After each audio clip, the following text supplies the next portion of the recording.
Greetings, Mavericks and new viewers.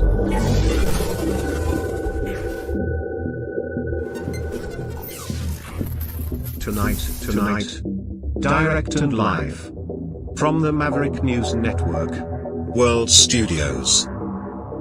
This is Maverick News with Rick Walker. Welcome back, everyone, and great to have everyone here.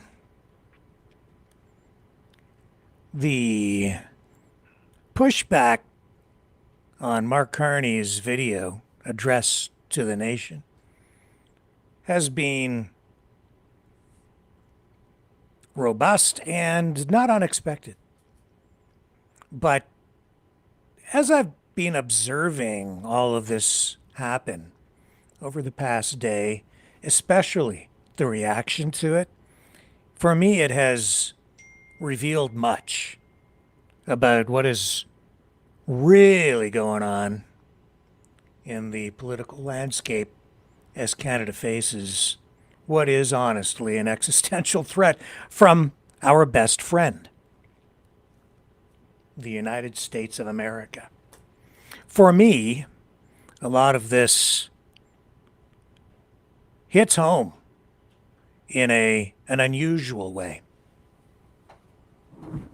And I'll share a personal story. I hadn't even thought about this until just this moment, but I'm going to share something personal with you that will, I think, maybe help put all of this in perspective, and how a lot of it is disingenuous, and why so many of us are confused as we try to make sense of this information warfare game. We're being lied to. There is no question. We have been lied to by mainstream media. But we're being lied to by the independents, by people who are pretending to be our friends, people who are providing advice. We're being lied to by a lot of people. And tonight I'm going to show you some of the people doing it, explain kind of maybe why they're doing it, in an effort to arm you with, I guess, better media literacy. And hopefully we all come away from this tonight just a little bit wiser. Stay with me. We are the Mavericks. Welcome to the Matrix, baby. Hope you like the view.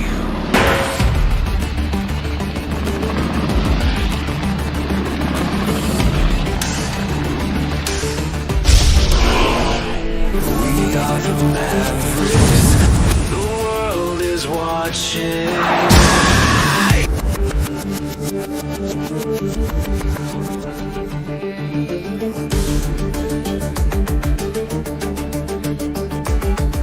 We are the Mavericks.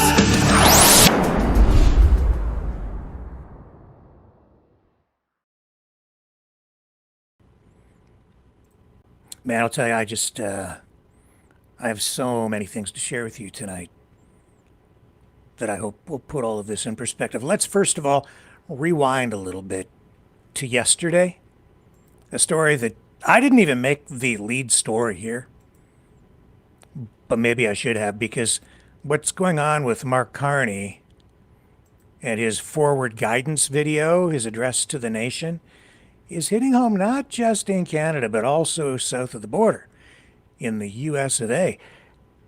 Mostly, though, with, interestingly, conservative right, MAGA influencers. Go to his video here. This is what Carney had to say.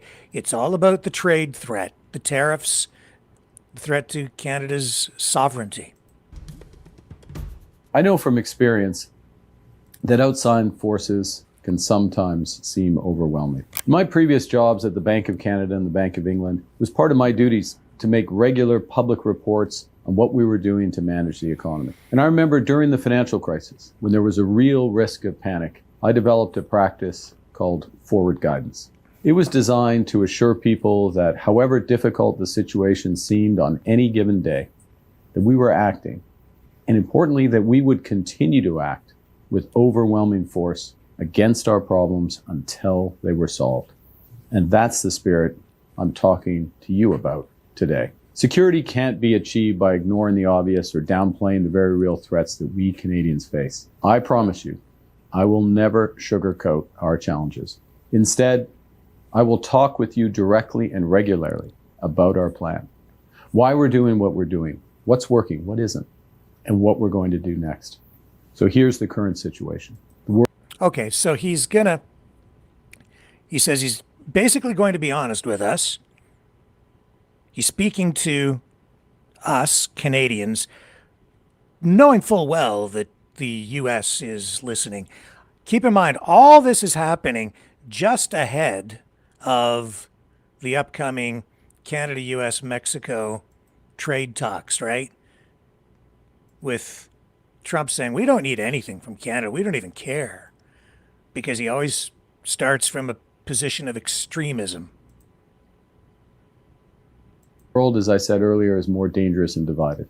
The U.S. has fundamentally changed its approach to trade, raising its tariffs to levels last seen during the Great Depression. Many of our former strengths, based on our close ties to America, have become our weaknesses, weaknesses that we must correct. Workers in our industries most affected by U.S. tariffs, in autos, in steel, in lumber, are under threat. Businesses are holding back investments, restrained by the pall of uncertainty that's hanging over all of us. Look, these are just facts. There is uncertainty. It's creating a lag in the economy on both sides of the border, whether Trump cares to admit it or not. Inflationary pressures, as much as Trump is saying they have these new, trade investments, the reality is almost all of them are not really fully formed deals. He exaggerates by about double on how much real investment is coming into the country. Point is, uncertainty hinders investment because business people don't know what's going to happen. The U.S. has changed, and we must respond. Canada Strong is our plan to build Canada by Canadians, for Canadians. It will attract new investment so we can build more for ourselves, striking new partnerships abroad so we can sell into new markets.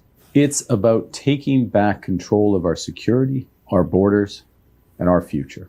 There are some who say there's no need for a comprehensive plan. They believe we should wait it out in the hope that the United States will return to normal, that the good old days will come back.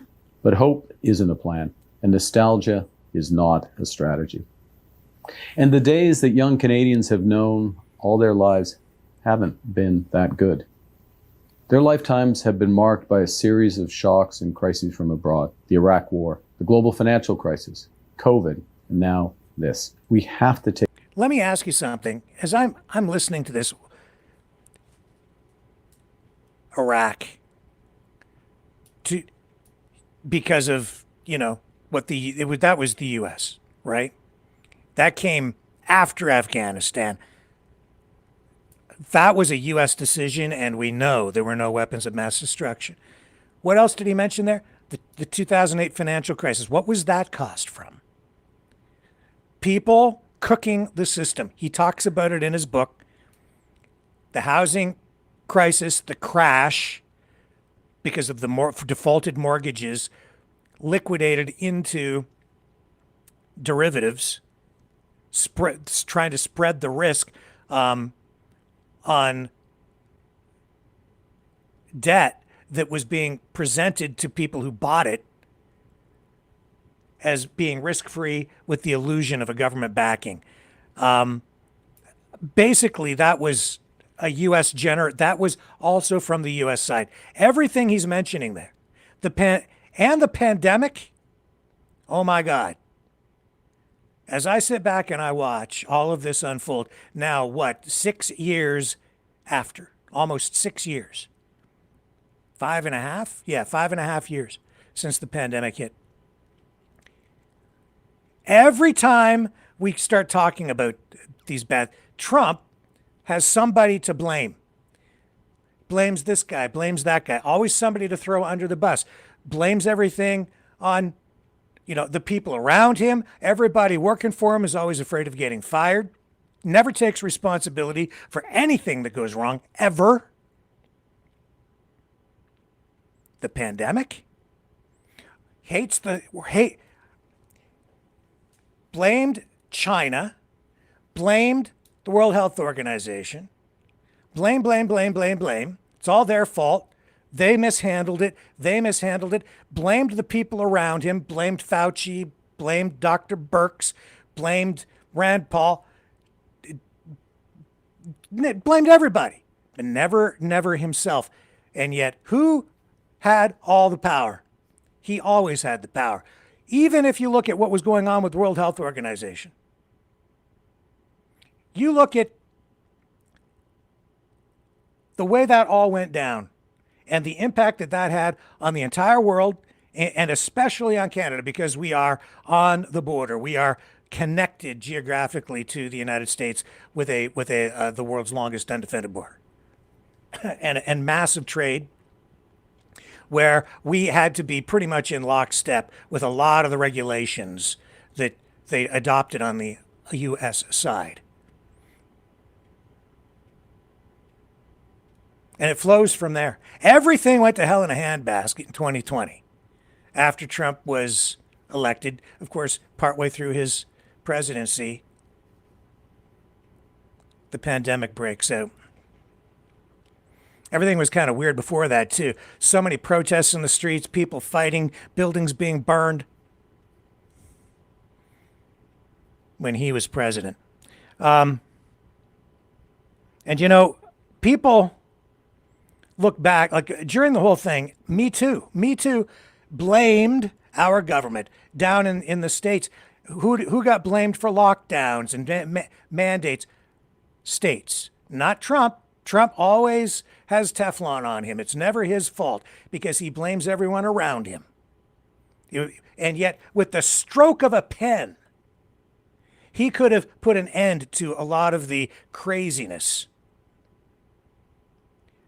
Blames the World Health Organization at the time, but yet here's the truth.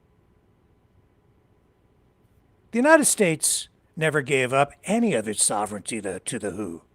The United States was never obligated, never forced to follow any of the guidance put forward by the World Health Organization, ever. And in fact, often they didn't. In fact, Trump at times went against what the World Health Organization recommended, specifically in the earliest days, when the World Health Organization was saying, I don't think you necessarily need to be restricting travel from China. He imposed it anyway. So he didn't have to do what they told him. And he was his own man. He was his own president. Of course, they recently exited from the World Health Organization. He pulled out of it. But I'll tell you right now, upon further reflection, and I've commented on this like even just a few weeks ago, but now to a greater degree, it's about the goddamn money and the vaccines. That's what it was all about. That's what it's about right now, too. In a way that we're being told is like the opposite. It is about national sovereignty as well and national security from a perspective, but really, it's about the pharmaceutical companies and it is about money.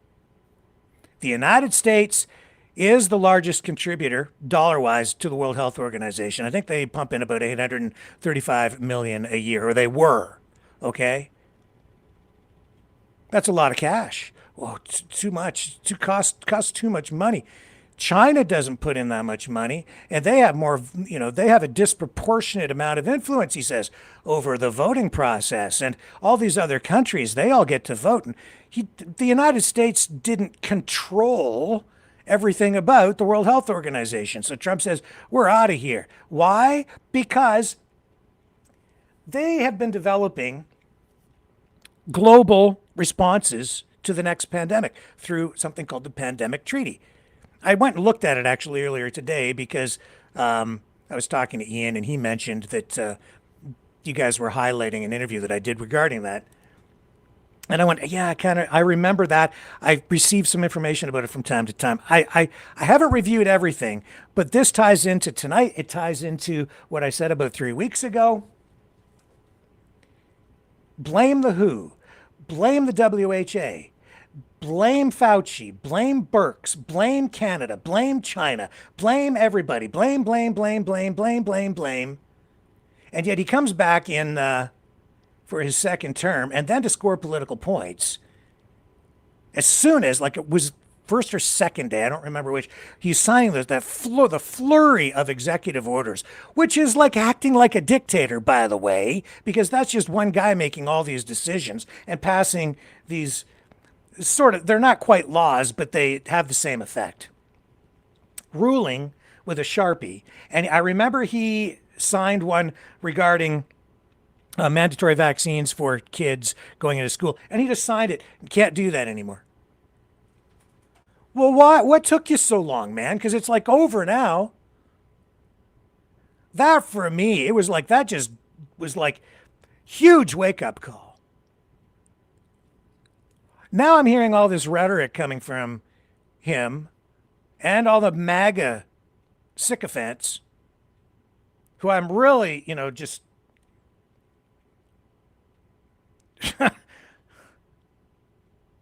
my head spins listening to some of the shit. The ignorance. Blaming China. Blaming Canada for, okay, he's going to China to talk trade in just a few weeks. The United States does massive amounts of business with China, but Canada's not allowed. You can't be doing any business with China. Oh my God, you might import some cars. Yeah, because you're forcing us. That's the game. Set it up so that you put maximum pressure on. You say, we're going to take all your auto plants. Screw you. We don't like what you're doing. Blah, blah, blah. We don't want to trade with you.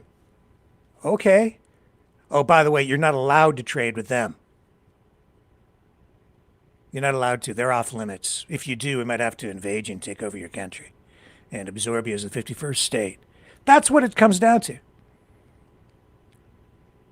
And it's not really just about that, man. It's about the politics. It's about the religion. It's about, they don't like Muslims. Yep. Oh, yeah. This is the same kind of prejudice and bigotry that we've seen all through U.S. history. I'm going to give you an example of that tonight, I think, if everything flows through and I have so much to share with you. This is a bunch of crap. What Carney did, so what? Oh, but some of these influencers, they're having a MAGA meltdown. What are you talking about, Rick? Oh, a whole bunch of them. Right off the top here. This one blew me away. See if I can find it for you here. Yeah, here's Steven Crowder. I used to from time to time watch him. I don't watch him very often. I thought pretty smart guy. Good presenter, has an entertaining show, uses humor to drive home points. Certainly on the MAGA side. And here he is carrying water for Donald Trump and coming after Carney in a really big way. And I'm thinking, like, why? And I'm listening to him with this response video, which is like extensive. Like, why do you give a shit if Canada doesn't matter to you? Because they care a lot. And it sounds like he's right, but he's not telling us the whole story. The U.S. has fundamentally changed its approach to trade, raising its tariffs to levels last seen during the Great Depression. Many of our former strengths, based on our close ties to America, have become our weaknesses. Carney doesn't even believe his own words. 91% at least of his investments are in American-based companies. He's the only Canadian prime minister to not have a Canadian degree. He went to Harvard. And half of his children work in the United States. let me go to Canada. You know, I've been saying this for many, many, many, many, many years. Canada is not a real place. It's an unserious country. What have I been telling you? What have I been telling you? The people trying to break up the country and annex Canada, the people behind it, have been saying, they've told me, the key to the whole thing is to convince us, to convince people, including Americans, that Canada isn't a real country. That's why they keep saying Canada doesn't have this that I hold in my hand, a constitution. Doesn't have a constitution. It's not even a real place. It's just a figment of your imagination, just like what the left did with Antifa. Antifa is just an idea. It doesn't really exist. It's a strange psychological thing, but if they can take away your pride in your country, if they make you think that what you have isn't worth fighting for, they'll take you over without ever firing a shot. Zero resistance, just cave in. With unserious people in charge. Now back, maybe a few months ago, I said Canada was arguably becoming a national security threat. I stand before you today to say that Canada is inarguably a national security threat. Right. We keep hearing that. Fentanyl one day, Chinese infiltration the next. Why? They're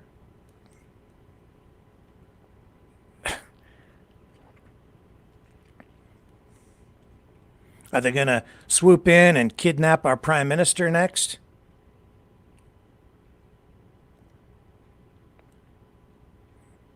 They're ramping up the narrative. This is not like an independent influencer with his own opinion editorial. He is repeating a narrative. This is a marketing message. This is a psychological operation. These are talking points, and he is repeating them. In marketing, it's something called frequency. Repeat the message over and over and over again. That's why they keep showing you the same commercials on television and online repeatedly, because you have to show it multiple times in order for people to take action or to convince them to buy, to break them down. They're breaking down your will. They're screwing with your mind. And these exact talking points you will hear on other social media channels from influencers who have been given the same marching orders. We've reached that point. You guys let me know. You comment below. And I know that we have quite a few Canadians who tune in. Welcome. You're the exception. Not all, not all, not all. You get all that stuff. We're liberators. Prime Minister Carney. We're liberators. Thank you, Tucker Carlson. And I can go down the list, but they're going to liberate us. Oh, thank God. His name is Carney. That should have tipped you off. Right? They aren't trustworthy people. Not Small Yeah. things. Yeah.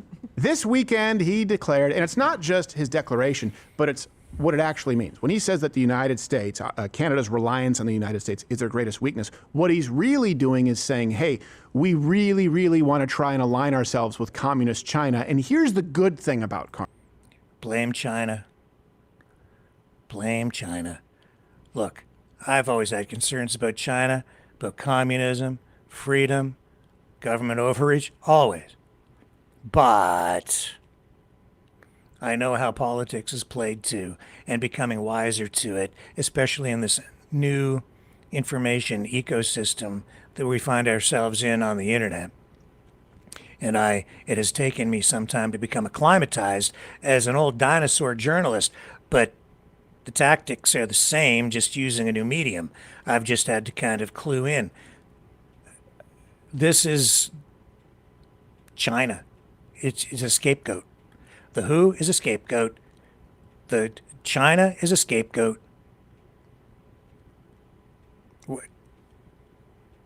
That's what they're doing. Blame everyone but yourself. And this is just a punching bag. China's the go-to punching bag to generate consent. Carney. The one saving grace with Carney is that he's a real life Ron Burgundy. He says the quiet part out loud, and so that's valuable to us. If you want to know what the left believes, look at people like Carney. He just has a complete lack of self-awareness. Here he is saying that Canada's relationship with the United States is now its core weakness. So here's the current situation. The world, as I said earlier, is more dangerous and divided. The U.S. has fundamentally changed its approach to trade, raising its tariffs to levels last seen during the Great Depression. Many of our former strengths, based on our close ties to America, have become our weaknesses, weaknesses that we must correct. Workers in our industries most affected by U.S. tariffs, in autos, in steel, in lumber, are under threat. Businesses are holding back investments, restrained by the pall of uncertainty that's hanging over all of us. The U.S. has changed, and we must respond. Just what he says, tariffs unseen since the Great Depression. Oh, you mean ours, as opposed to the Canadian tariffs on American goods. Go check the references. Up to 300% tariff on dairy products, 238% tariff on poultry products, 25% tariffs on automobiles. What you mean to say is... Yeah. But the way he portrays it doesn't give you the whole picture, does it? It does, because if you've been watching this program, you understand that it's more complicated than that. It might as well be 1,000%. The point is, we don't want to trade with you on dairy. That's an industry. We don't really want to sell into your market, and we don't want you selling into our market because our government has decided that food sovereignty, food security is a major issue, and they want a stable agriculture system to protecting the farmers. You can either agree with it or disagree with it, but the point is that's a policy decision made by our government. I would be of a different mind if Canada were if we were dumping milk into the U.S. market tariff-free going that way, and then we imposed 300% tariffs coming back this way, then I would say, yeah, that's not fair. We get to sell to you, but we won't let you sell to us. No, on the dairy file, we're not really interested in dumping. The reason we dump it down the drain, the surplus, is because we don't sell it to the United States. We could at a real discount, but we don't. It's kind of like somebody showing up at your house saying, I want to buy your car. And we're saying, and I want you to buy mine. And you're like, I don't want to sell my car. No, you have to. I don't want to. And I want you to buy my car. I want you to buy 10 cars. I don't want to buy any. No, we want to sell it to you, but we don't want any. Well, then you can't sell any cars to us. That's fine. We don't want to, but you have to. What's the matter with you? That's what that argument is. See, we do sell some milk to this dairy products, but it's not very much. And coming back the other way, we don't want it. There are a bunch of reasons why too. It isn't just about money. It's about, and it isn't even just about food security. It's about hormones. And whether you're pumping your cows full of hormones, growth hormones, to produce milk. It's the same thing with poultry. We have certain standards here on things like antibiotics that we want to maintain in order to make sure that people get healthy food. In a lot of cases, Canadian standards are different. And we protect that.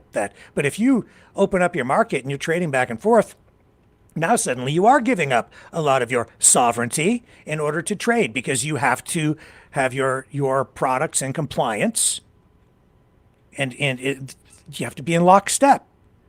Your products have to match the same standards as their products so you can trade.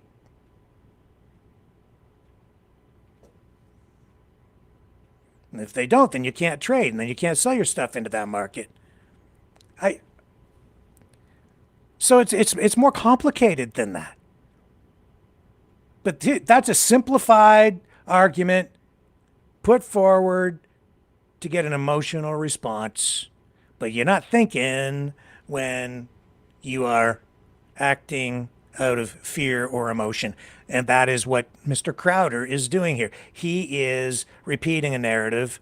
He's been given talking points, and he is hammering home on it. This is a half-hour long video. And I've heard all of these points before. And he doesn't care. Except he does. They care a lot. Why? Oh, Canada wouldn't exist if it wasn't for the United States. Oh, Canada's ripping us off like the entire world. And yet, really, if you stand back and look at this shit, excuse my language, it doesn't even hold water. Largest economy in the world since World War II. Nobody's profited more than the United States because they can print money at will, pretty much, with no ramifications.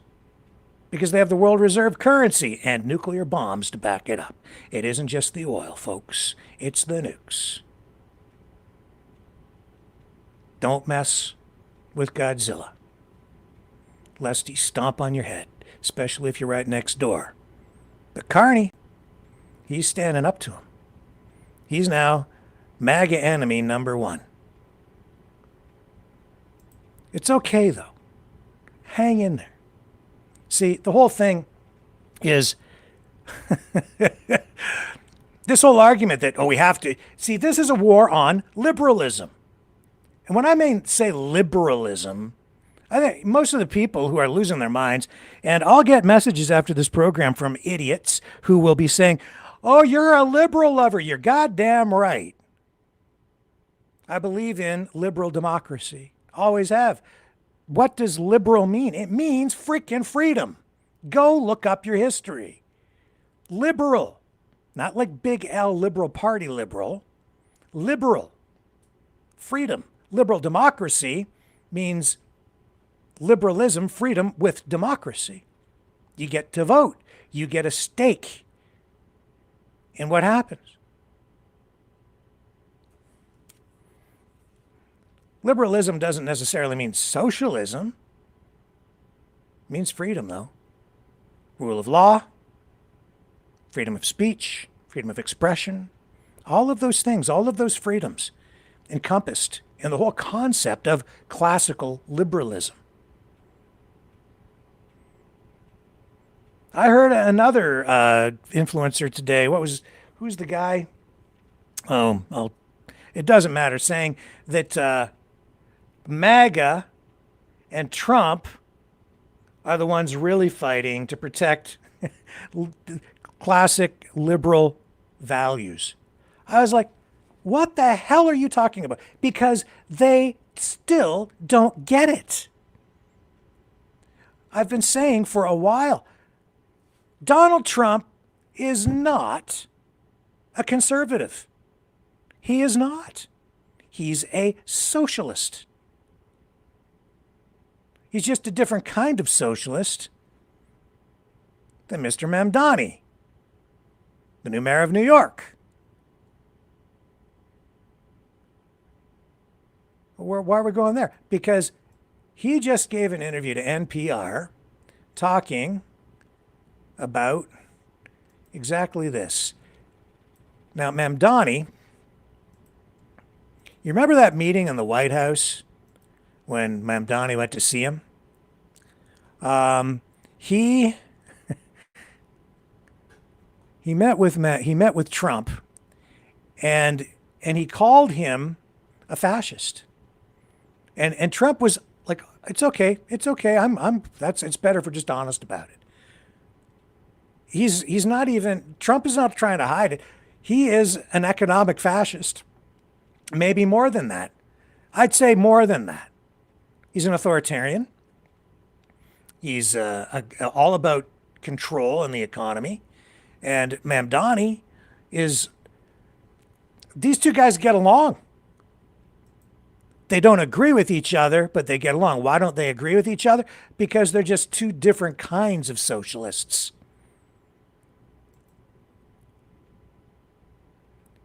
Mamdani is closer to like the far left of the socialism scale. Trump, he's not really a fascist. He's a communo-fascist. He's a populist. But there are different shades of populism as well.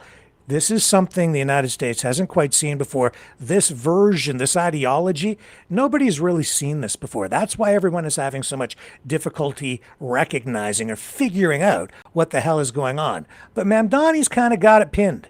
To repave more than 1,000 miles of roadway. We can do all of these things where we've been told in the past you could only do one.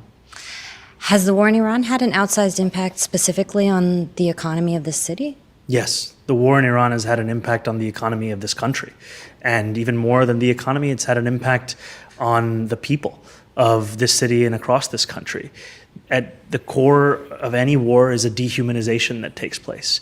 And that dehumanization is not limited to any battlefield. It extends into the lives of people across this country. And I spoke to a young Muslim woman who I had called after seeing the news that she had been thrown to the ground at a subway stop. She told me that the first thing her attacker said to her before he attacked her was, "I wonder how many Iranians we killed today." That is what we are allowing to take hold in our politics. And it is critically important for all of us to speak up, not just from a position of politics, but frankly, even just from a position of morals. Indeed. I don't agree with Zoran Mamdani's economic policies. A lot of them, okay? I don't think that the city of New York has any business being in the business of running grocery stores. There are other ways to do it, and I don't agree with it. Is it evil? No. Do I understand what he's doing? Yes. I salute the attempt to bring lower prices to the masses and make food affordable, which is a necessity of life. But I don't think it's the right approach. I just disagree with it.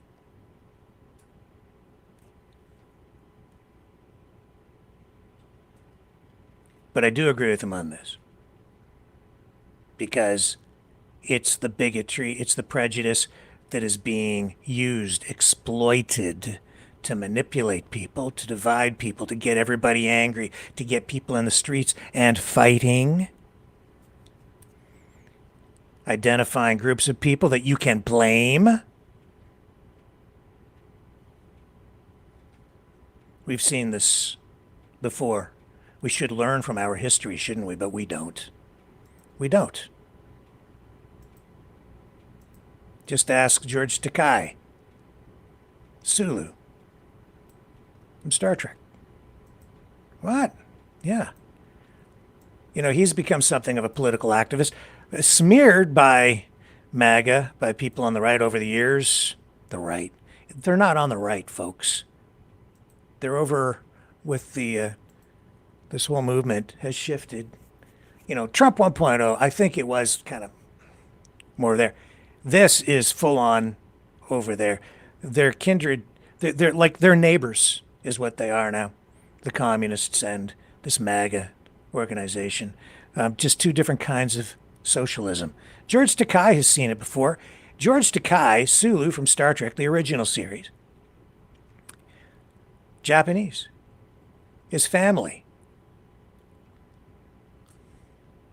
Sent to a concentration camp inside America during World War II. As a child, they came in at gunpoint.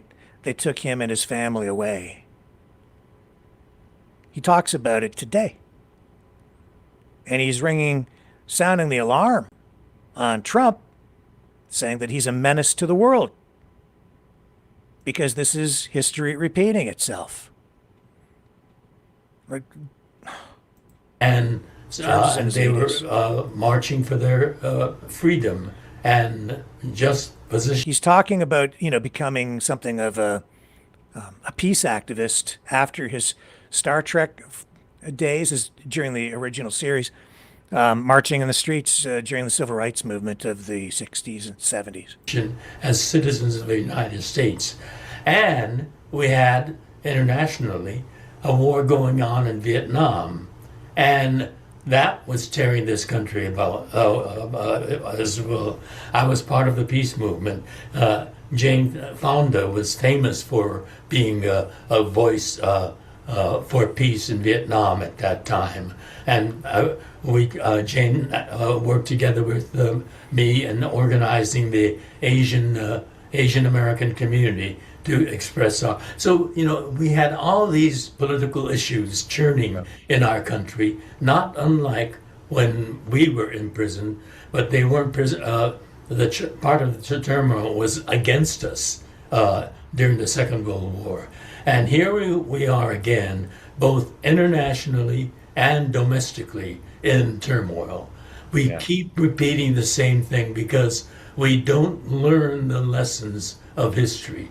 And that's why I've been going all over the country making speeches like Jane and writing books on the imprisonment of innocent people simply on the basis of race and punished severely.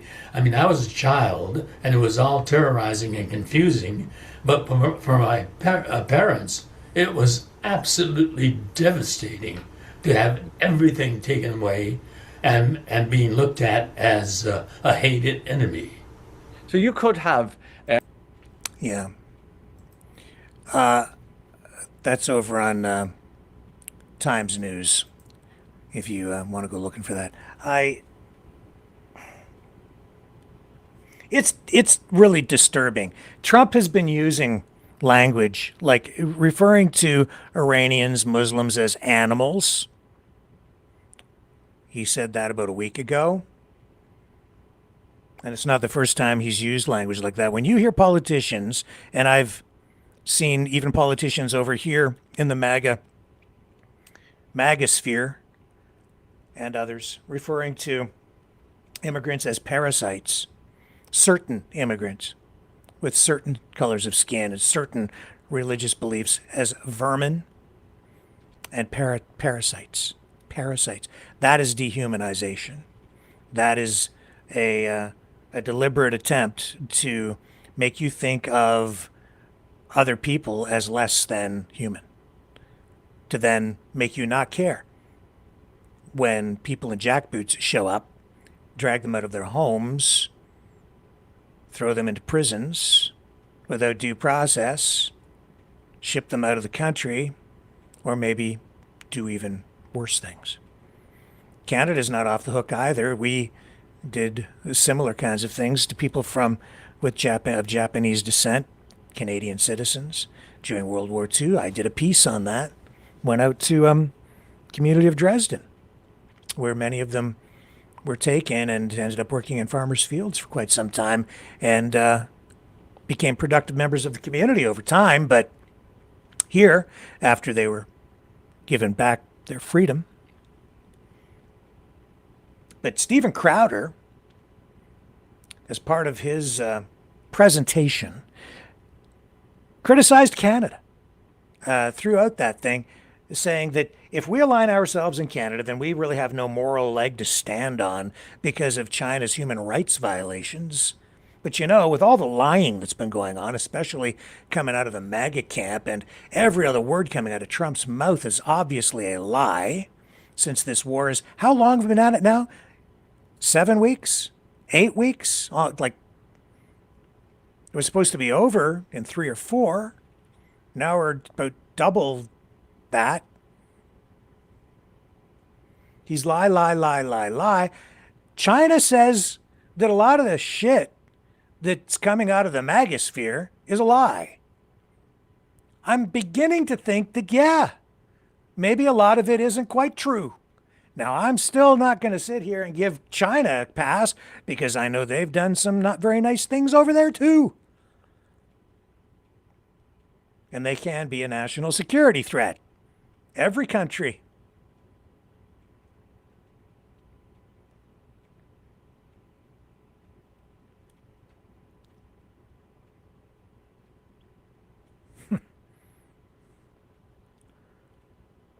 But are they harvesting the organs of children and committing all of the atrocities they're actually accused of? I'm not so sure.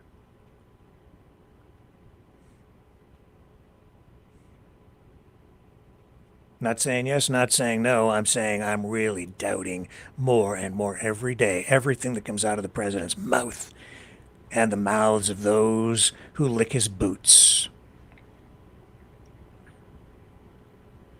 and threaten my country. Because I'm seeing it firsthand. Now I'm living it. That's why I'm waking up. Because I never really realized what was going on in other countries until it started happening right here to us. Really beginning back in 2020, when a certain person was president, who had become president just before that. A certain person who blames everything on everybody else. A certain person who was president during the pandemic, who fast-tracked vaccines to get them to market as quickly as possible. A certain person, a certain president, a President Trump, who blamed everybody, never took responsibility for anything, could have prevented all the violations of freedoms on the U.S. side. And if he had done that, I'm certain Canada would have been in lockstep. But he didn't. He did not. Blamed the World Health Organization, even though he went against their guidance on travel restrictions for China right out of the gate, proving that the United States had full sovereignty. Didn't have to do what the WHO said. And I know everybody blames. See, it's the narrative that was spun up. Who's to blame? Where can we direct people's anger? Directed at China. The virus came from the Wuhan lab, right? Well, first people are like, we don't know, la, la, la. Well, now, because Trump's in power again, official government position is it came from that lab. And you can go to the government websites where it now has the veil of credibility because it's coming from the government, because now he's in charge. And well, now if they're in charge, then that's what we have to believe. Before we had to believe other stuff, but now we're going to believe these guys because they're in charge. So who do you actually believe? I'm not sure, but I do know this. Whatever Trump did because he did it, because he wanted to, because he had the authority to do it, the power, because he was the president of the United States, the most powerful country in the entire world. He's the most powerful man in the world. Oh, but it's the WHO, Rick. It's the WHO. Oh, no, it's the states. Yeah, see, what he did is he passed the buck. Well, I want you to have your freedom. Make sure you get your vax. And as for the lockdowns, well, that's up to the states. The states, I can't do anything about it. They have to leave it to them. Oh, and the WHO, yeah, they've mishandled this whole thing. We need to get out of the WHO. The WHO never, ever recommended full-scale national lockdowns. Never did. I bet you didn't know that. I bet you were thinking the opposite. I was just left with the impression from a lot of the social media influencers, the media, who were lying to us, including me. But I went and I've been looking it up. It's not true. I started actually looking at this several weeks ago. This is why I started to kind of talk about it more, because I was like, you know what? Like, that's right. And when you start to think about this, Trump didn't have to follow any of the advice from the World Health Organization. None of it. Yes, they did, Rick. No, they didn't. Here's the quote. Dr. David Nabarro, October 8th, 2020. We in the World Health Organization do not advocate lockdowns as the primary means of control of this virus. The only time we believe a lockdown is justified is to buy you time to reorganize, regroup, rebalance your resources, protect your health workers who are exhausted. But by and large, we'd rather not do it. Stop using lockdown as your primary control method.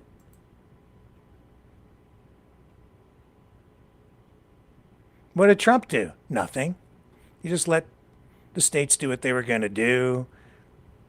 Canada was more stringent overall. It depended on which state you were looking at. Some were much freer and open, and others were less so.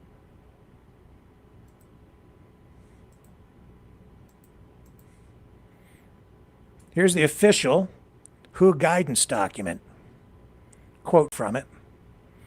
Physical distancing measures and movement restrictions, often referred to as shutdowns and lockdowns, can slow COVID-19 transmission. However, these measures are blunt tools with considerable social and economic costs. For countries that have introduced widespread physical distancing measures and population-level movement restrictions, there is an urgent need to plan for a phased transition away from such restrictions. It goes on. And they didn't force anybody to do anything because the United States is a sovereign nation state, most powerful country in the world. None of these things were binding. They were recommendations. It was guidance. No country was obligated to do any of it. Not a thing. Nothing. So why are they pulling? Why did he pull out? What really is the big deal? I'll tell you, money and control. It is, in a way, a national security issue for the United States to remain part of the World Health Organization. And if they were to sign on to this upcoming, well, it's actually been a pandemic treaty that has been in the works now for about 4 years.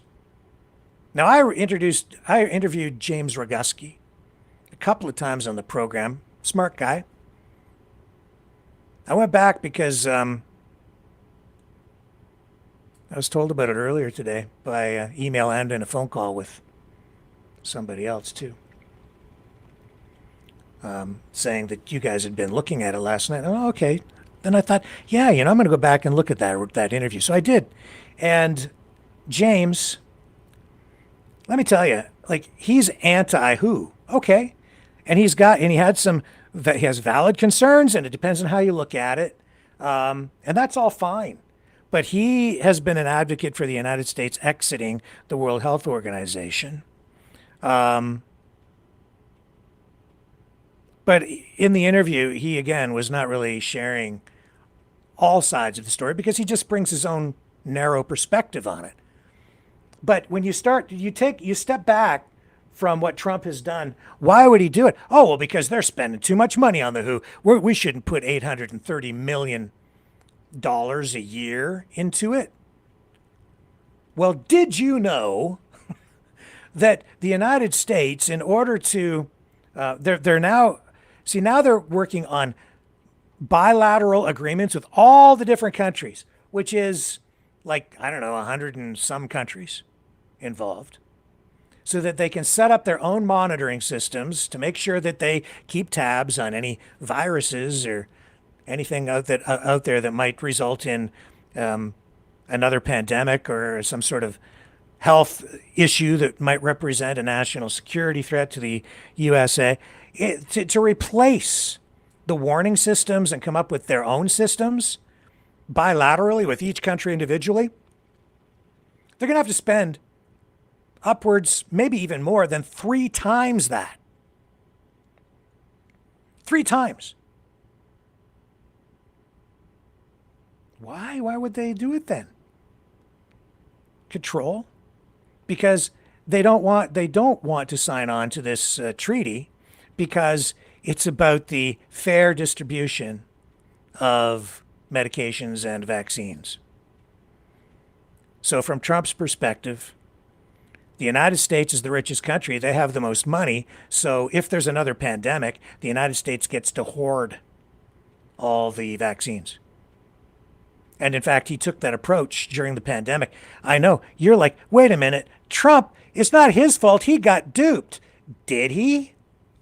Now, you can have your view on the vaccine, but I'll tell you right now, he was like, Americans get jabbed first, and they get it free.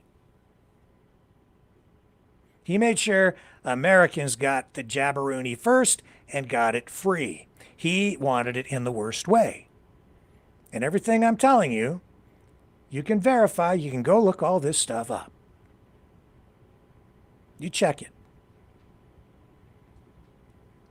Some people think that's good. Other people are like, he's trying to kill us all, right? Well, you can have a view one way or the other, but that's what he was doing. Over at the World Health Organization, they're right now, they're trying to get everybody to sign a contract to make sure that everybody has access to any kind of vaccines or medications that might be needed in the future for future outbreaks of illnesses and maybe even a pandemic, again, in the future.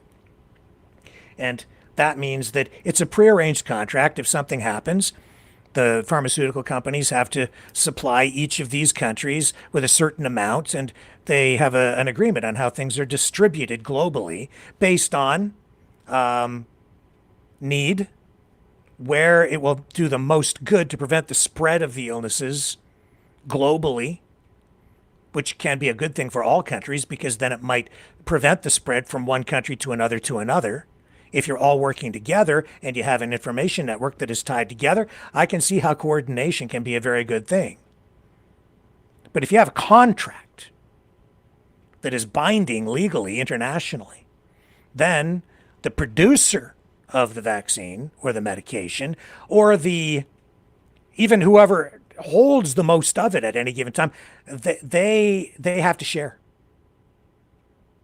And if the World Health Organization agreement stipulates, and if at the time the information coming back says we have a big outbreak in these countries, there's nothing going on over here, we need to treat this over here as quickly as possible. If you're the United States and you want to serve your people first, then you say, no, we're not sending any over there. They can all die. You know how when Trump came down the escalator and then got elected, and people like Bill Maher and some others said that, I think it was him, he said, in a way, he wasn't the only one, but they said, this was Trump's big FU to the world and to the establishment, to the elite or whatever. It was his big F. Pulling out of the WHO is Trump's big FU. It's like, F you. We don't have to do anything. This is ours. And then he's going to make sure that his people are taken care of first, and it's America first, and screw the rest of the world. He doesn't care. And that's fine. Every country can do that, but that just shows that, again, he doesn't have to do anything the WHO wants. And so he's not. So stop with the blaming. And with regard to, the virus coming out of the Wuhan lab, he says that's what it is. Now he's got control of the government. That's the narrative. That's what they're pumping into everybody's heads. But China denies it to this day.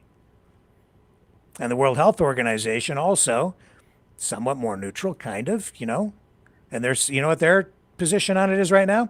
They don't know.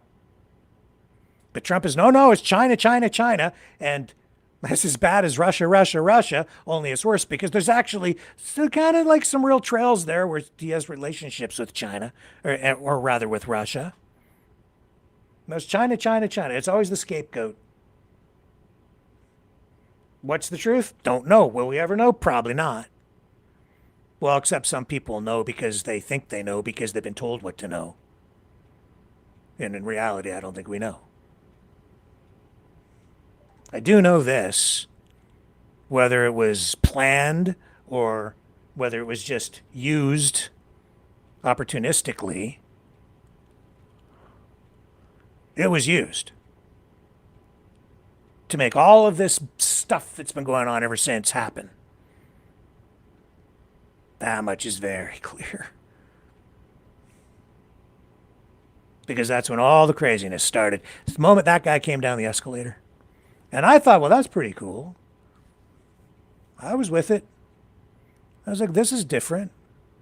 And I was tired of all the craziness from the extreme progressives, the cancel culture, the whole thing. I got tired of that too, man. It was too much. I've been living with a lot of that my whole life too, just like everybody else. I paid a price for that in my career. So don't tell me that, I don't understand, or that I'm a liberal lover. Oh, no, I understand this. I get it on both sides. I don't like any of it. But I really don't like this. Because this is getting violent. This is resulting in people's rights being stripped away. Now, people are like, well, you live in a communist country and you don't have any rights and it's not a real place. And look at what happened to Jeff Evely. And he was, he went for a walk in the woods and got a big fine of $200,000, whatever the amount of money was. Well, I got news for you. Today, judge ruled in Jeff Evely's favor. Yeah, see, it proves it. Yeah, it proves that we live in a free country where you can push back and win. And he did it. Congratulations, Jeff Evely. Nova Scotia judge ruled today. Just because you live in a free country doesn't mean that your government's always going to do the right thing. Doesn't mean that they're not going to. It doesn't mean that you're some guy you elect. Oh, he's the elite. No, he's not. He's a bum from down the street who used to work as a farmer or a cop or a lawyer, commonly, who became a politician. You voted for him. He probably lives in your community somewhere, and maybe he's at the head of the whole thing. He's the premier, whatever. But it doesn't mean they're going to make the right decision every time just because you live in a free liberal democracy. Sometimes they screw up and they go too far. Yeah, they violate rights. That's what the courts are for. That's what Jeff Evely did. He fought back and he won today. And that's also what happens in a liberal democracy. Proving that actually the system can work. Now, we were restricted from walking in the woods for a while out in Nova Scotia. Well, all that went down. But now they can't do that, and there's a legal precedent, and that'll be on the books, and that will help prevent it from ever happening again. And why? Because Jeff Evely took those steps literally into the woods and forward for our country. Because we're not a communist dictatorship. Not here, not in Nova Scotia. We've had our dark days, as you heard from George Takei, because that kind of stuff also went on in Canada to a lesser extent. In the United States, a lot of darkness in their history and a lot of blood and a lot of slavery. They still talk about it today. In fact, Crowder was talking about exactly that over the past few days on his program, Slavery Again. Why is that coming up? Because it's still in the DNA of the nation, the bigotry, the racism.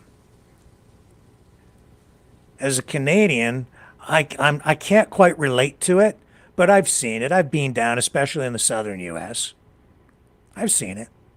And there's some up here, and it's become more pronounced, and it's ugly and kind of disgusting, which is going to bring me to Kate Smith again later in the program.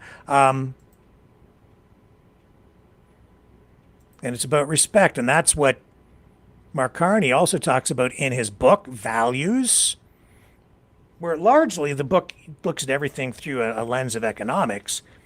But values, he talks about affixing value to everything as a kind of a concept, right, in our current state. And what he's also saying is that what defines Canada as a sovereign nation state, as a country, is not the color of people's skin. It's about what's in here.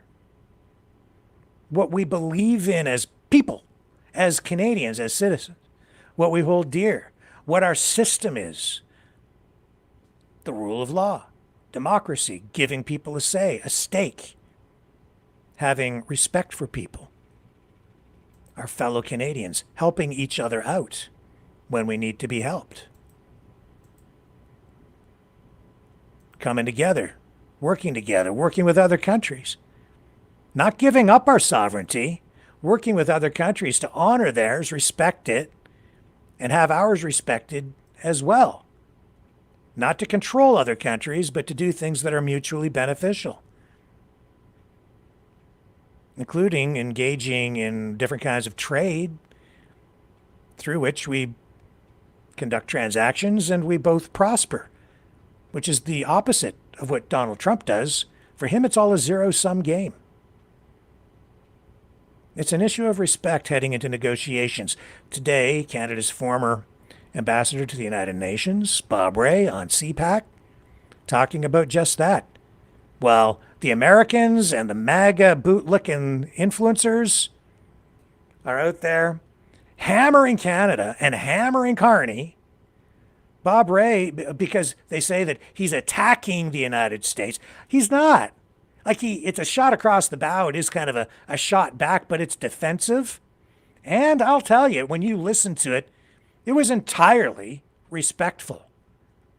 No matter how they spin it, and they are, and so a lot of people will just in their heads believe it to be so. No, what Carney did with his address, it was respectful, but it was forceful. He stood his ground. He's defending the country. Doing that, I don't find what he said disrespectful in the least. I think it's simply a description. Somebody puts a 50% tariff on some of our key industries. Somebody makes investment in our auto sector much more difficult because of the other policies that the government of the United States is following. I don't think it's improper or inappropriate for a prime minister to draw attention to these things, but in the context of a much longer and ongoing dialogue. And of course, every Canadian politician and public figure knows that whatever you say, whether it's on social media or in question period in the House of Commons or in any forum, is going to be listened to and watched by the President of the United States and his team, the American public, the American media, and also the global media, which is why one of the reasons why I think recent polling, global polling, suggests that the Prime Minister's voice is one of the most respected voices around the world, which is not a bad thing, I would argue, when we look at what our global influence is and needs to be. Yeah, global influence, and we certainly have seen reflections. It's the same thing that happened to Doug Ford when he ran the video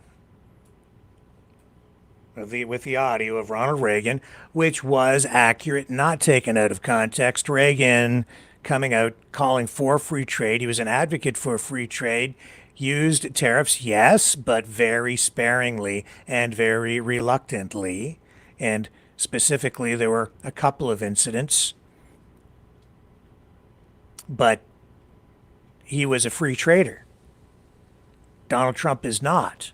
Donald Trump is using, see, if all he was doing was targeting Canada, then I might even there say, you know, well, maybe Stephen Crowder has a point, and all these other people, these other critics who are saying, look at Canada's dairy. They always go for the dairy industry example because it's about the only one they have.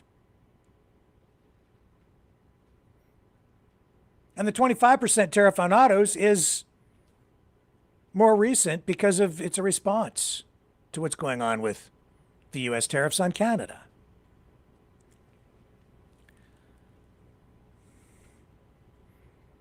Uninformed, ignorant, or an agent of chaos. Pierre Poilievre, conservative leader, given time on CTV today, I understand, to provide a rebuttal to Mark Carney's address to the nation. I've got it here. We're going to run it right now. And this also proves that we live in a free liberal democracy because we have an official opposition with another point of view, and they're allowed to have a voice. Freedom of speech, freedom of expression, and we need a good, strong opposition on the conservative side. And here it is. Yesterday, the Prime Minister released yet another video that repeated the same speech that he's been giving for the last year about the U.S. He recycled the same promises and reused the same old lines, this time with a little more dramatic flair. There was even a nude figurine on display. But it was all strangely timed for the day before Statistics Canada inflation data would show that in March, we again had the worst food price inflation in the G7. Now, other G7 countries face the same global problems of tariffs and wars, but none are seeing the rise at the grocery stores Liberals have imposed here at home. Now, it's not surprising that the Prime Minister wants to distract from his costly failures by pushing fear and re-upping his rhetoric yesterday. But let's compare that rhetoric to the reality. He promised to double home building, but his own housing agency now expects home building to fall 18%. He promised to build big projects, but what's really getting built? His new major projects office has approved not one single new major project, not one major pipeline, not one major development, nothing. He has not removed a single Trudeau-era anti-development law, but he has stacked new laws on top of old ones. He's not removed a single government agency or bureaucracy, but he instead has created 12 new ones. And speaking of the pipeline to the Pacific, that great symbol of our national energy sovereignty, after a year of Mark Carney's promise to do unprecedented speeds, the project has no route, no permit, no builder, no timeline to start building, and no end date to complete it. Enbridge, the only company capable of building it, says plainly that the Liberal laws and taxes that Mr. Carney has kept in place make it impossible to produce enough oil to fill a new pipeline. It's all an illusion. He also promised to negotiate a win with the U.S. by July 2025. Almost a year later, he has squandered Canada's leverage, and we now pay twice the tariffs on far more goods than when Mr. Carney became Prime Minister. Well, I have announced a detailed plan to build our leverage to fight for tariff-free trade. A year after he became Prime Minister, no one has any idea of Mr. Carney's plan to save the over 2 million Canadian jobs that rely on trade with the U.S. These workers cannot eat speeches or videos or announcements. Now, he claims he'll replace the U.S. with other countries, so let me ask you this. How many new trade deals with other countries do you think he has negotiated in his year in office? 0. The last trade deal from this Liberal government was with Indonesia, negotiated by Justin Trudeau. It will boost annual exports with that country by only enough to replace just 5 hours of exports to the U.S. Other than that, there have been a dozen non-binding, unenforceable memorandums that amount to little more than press releases. He repeated promises in his video for more investment. But since he took office, investment in industrial equipment and machinery has fallen nearly 15%. And that is after the Liberal decade saw the net exit of $1 trillion of investment. Twice as much investment has left Canada than returned in the last decade, according to an RBC report released last week. And twice as many Canadians are opening businesses outside of Canada as they are here at home. The Canadian Federation of Independent Business says we are in an entrepreneurial drought and that economic foundations are crumbling. Meanwhile, Mr. Carney has doubled the deficit, increased federal spending 7% above what Justin Trudeau spent in his final year, and stacked $90 billion of net new spending on top of what his predecessor had budgeted for the next 5 years. Outside of COVID, the Carney Liberals are now running the largest deficit in Canada's history and the highest level of spending as a share of our national income since 1996. There has been no tax reform in the last year, unless you count the renaming of the carbon tax as the clean fuel standard. The rhetoric simply does not match the results. Illusions are not reality. Lofty summit speeches, meaningless MOUs, and symbolic signing ceremonies do not pay your mortgage, gas your tank, or fill your grocery cart here at home. We cannot control what the U.S. does, to be fair, but we can control what we do to make Canada affordable and autonomous here at home. Our Conservative plan for affordable energy will unlock our potential. We will eliminate all carbon taxes, hidden and visible. We would end all gas and diesel taxes for the rest of the year. We would permit rapid oil and gas and electricity projects to boost our dollar and its purchasing power. We would cancel EV rebates and mandates that largely subsidize foreign automobiles, and instead, let's take the sales tax off vehicles made here in Canada. We must unblock the most tariff-proof industry of all, home building, by cutting red tape and taxes on construction. That will create tariff-proof jobs and restore home ownership to our youth. The federal government should also grant 6-month approval times, repeal anti-development laws like C-69 and 48, and adopt a one project, one approval rule.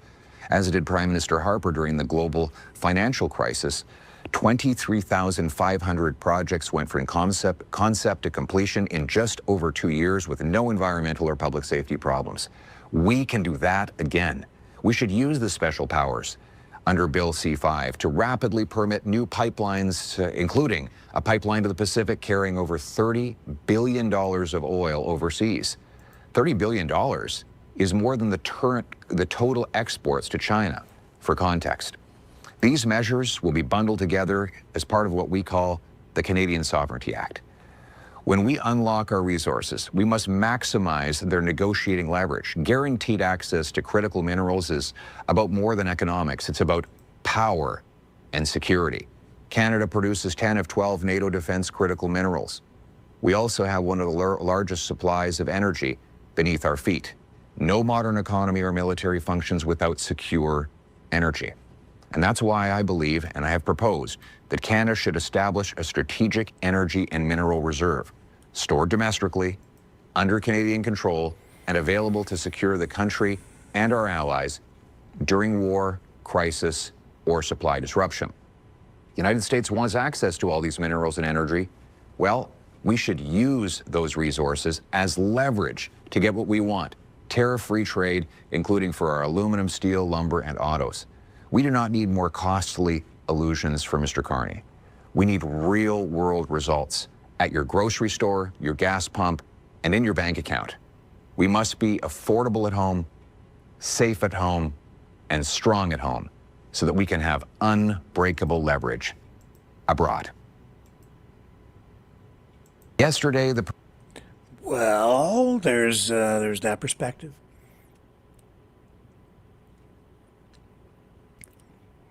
So I'll leave that with you. I may comment more on that another night, but I don't want to get too far over there. A few things that resonate with me and a few things that make me say maybe that's not quite going to be possible. But, like, how are you supposed to use your oil as leverage with the United States when you have a province that controls so much of the oil saying, you don't touch our oil and we're never going to turn the taps off to the U.S. We're just going to give it to them regardless. And we already sell it to them at a discount because they have only one customer.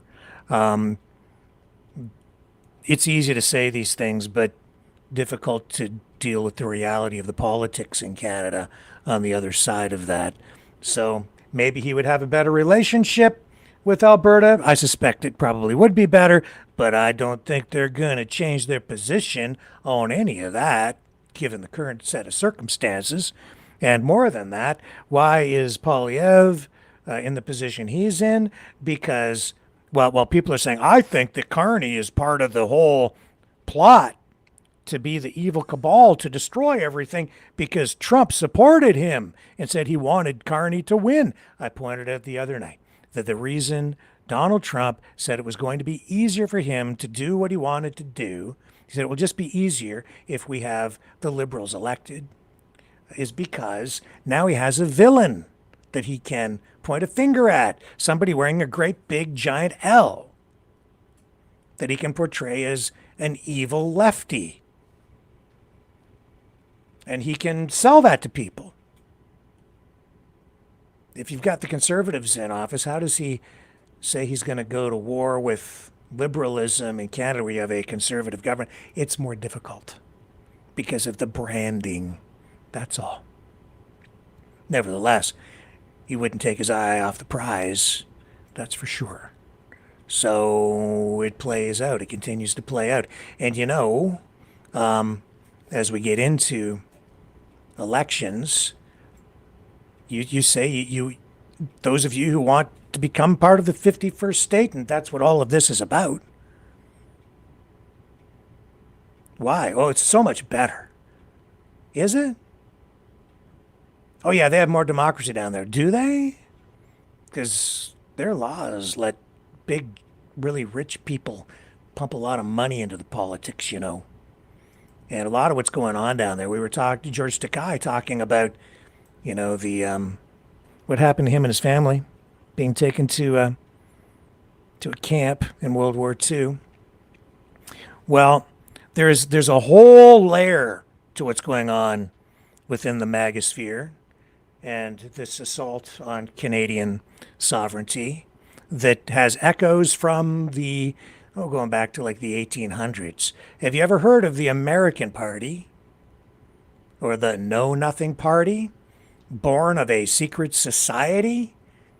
You think Mark Carney's part of a giant evil cabal?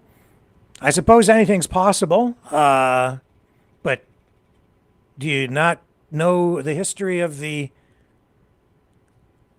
Order of the Star-Spangled Banner?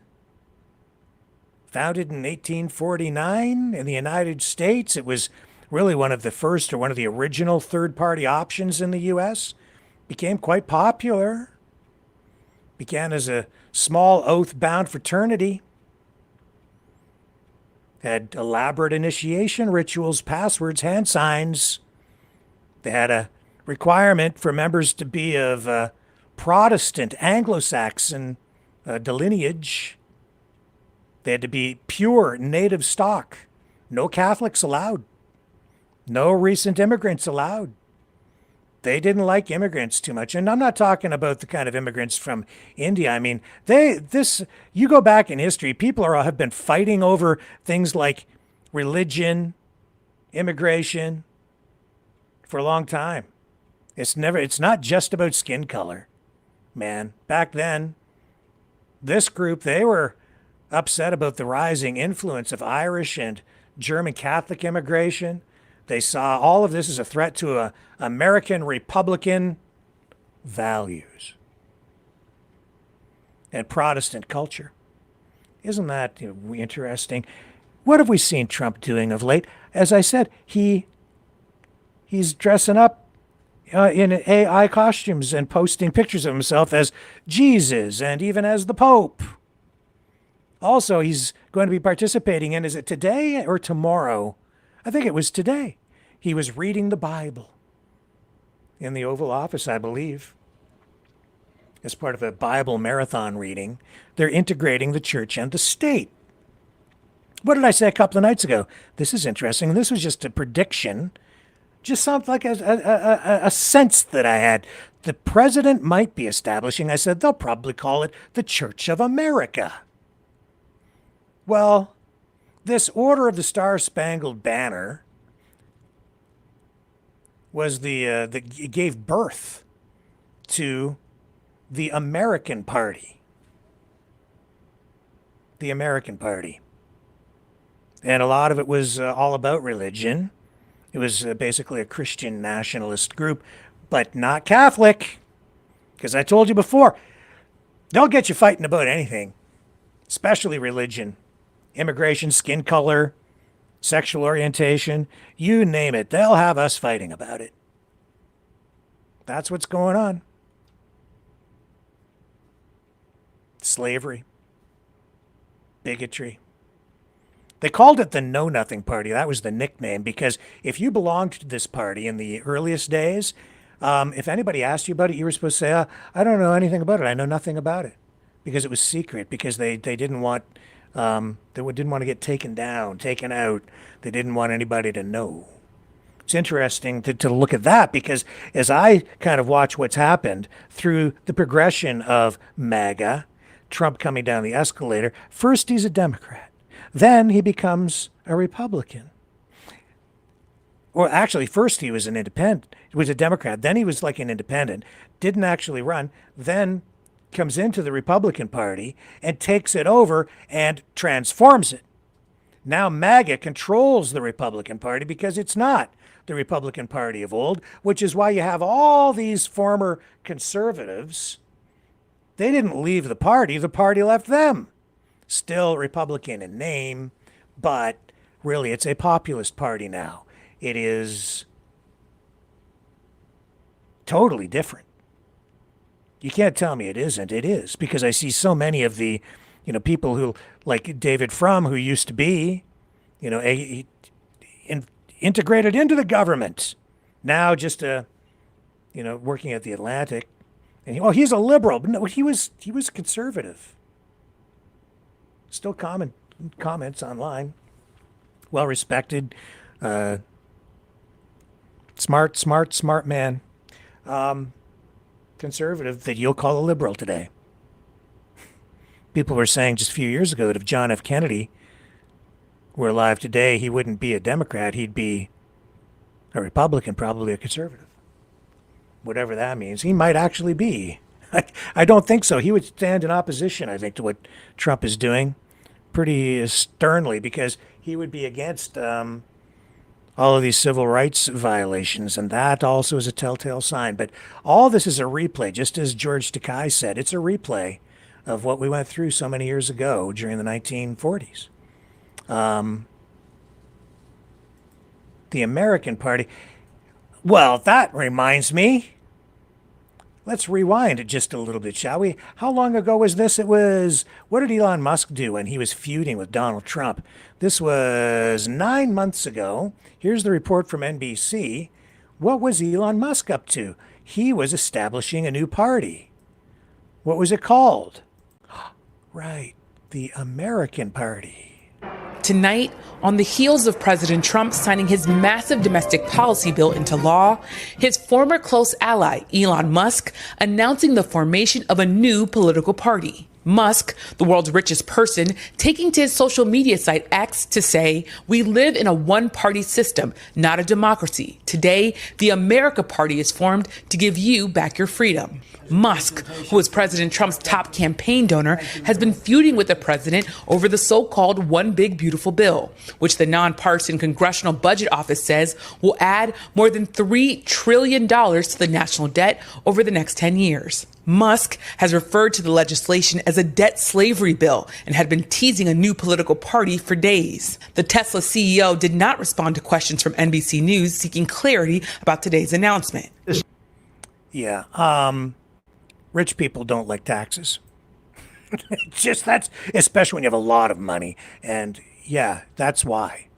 That's historically what it comes down to. When you're telling people, if all you're going for is just straight up freedom with no fairness, freedom to do what? To take everything over if I want to. No regulations. Let me at them. You don't stand a chance, folks, when you're up against someone like Elon Musk. If you want to enter any industry that he's involved with, he just has unlimited resources now. He has so much money that you don't stand a chance. You'll never get started. If you compete with him, you can't. That's why you need fairness in the system, and they don't want the fairness. He exits the system, starts his own party, but it's the American Party. Well, that's interesting, isn't it? Well, all these people are like, I don't think that thing was the Nazi salute. Is he a Nazi?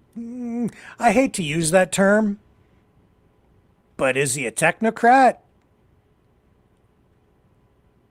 Maybe the fascist side, maybe more, because when I say that, I mean economically. Yeah, 100%. Because he doesn't want high taxes. He wants no regulations. Leave him alone. He's got all the money now. Don't touch my money. Don't touch my $1 trillion. Leave me alone. No, we're coming for it. Because the people on the socialist side, they want to take it. They want to eat him because he's rich. Don't eat me. And how do you prevent being eaten? You say no to regulations, because that's how they get you. Is they get power and then they come after you with regulations and taxes. Here's a little history on the secret society that gave birth to the Order of the Star-Spangled Banner and the American Party back in the 1800s. Montpellier's secret society, the Order of the Star-Spangled Banner. Despite its lofty-sounding title, the Order of the Star-Spangled Banner, this is from TimesArgus.com, was part of a national movement to intimidate immigrants, discourage Catholicism, and preserve Anglo-Saxon Protestants as the rightful rulers of the United States. In 1854, a Montpellier chapter of the National Organization was formed, enlisting the capital city's elites and safeguarding their privilege as inheritors of wealth and influence. Sworn to secrecy, they often communicated in ciphers. Ooh, spooky stuff. It is! It is freaking spooky. John F. Kennedy came out against secret societies because he knew about this stuff. What happened to him? Naturally, very little is known about this mysterious organization. However, a small volume containing the minutes of their meetings is held in the collections of the Vermont Historical Society. By the mid-19th century, a nativist movement gained popularity in the United States. It promoted the cause of native-born inhabitants. Where have I been hearing talk like that? I'm a heritage Canadian. Are ya? Really? That's an interesting term. Where's that coming from?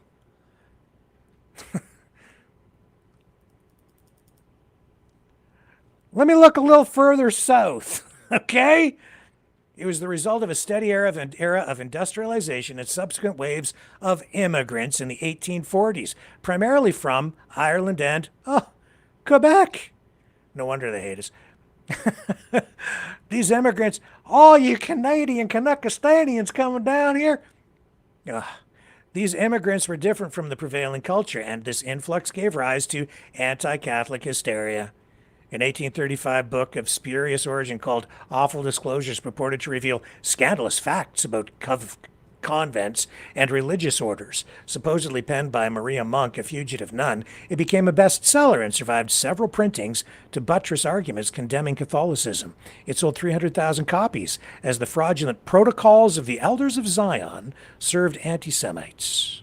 I've talked about that book just a little bit. Oh, also, just so you're aware, that has been spun up and repurposed and rebranded by a few of your favorite MAGA-type influencers. Just letting you know. They're just not telling you exactly what it is because that's their modus operandi, their MO. That's the way they operate. They hide it. They change the words. They twist the words. They flip it around. They lie to you in order to give you the drip, drip, drip of indoctrination over time. You're in a cult. No, I'm not. You have TDS. Awful Disclosures fueled anti-Catholic prejudices for decades. It was during this era of uncertainty that the Order of the Star-Spangled Banner was formed. According to John McMaster's History of the United States, its inception was in New York City in 1850 as a secret nativist society. Its principles were anti-Catholic. Why is Trump feuding with the Pope? Why has he gone to war with the Pope? Doesn't make no sense, doesn't it? His purpose was wholly political, and at each succeeding election it strove by the secret, concerted action of its members to secure the election of staunch Protestant and native-born candidates. Only people born here should be allowed to vote or be in office. Only the people born here. You can come and live, but if you ain't born here, oh, by the way, if you're born here, doesn't mean you're a citizen. Unless we say so. Birthright citizenship don't mean nothing. If you're born here, doesn't make you a citizen. What? Okay. John Lund's article, Vermont Nativism and Vermont History, explains the tortured logic underlying this bigotry.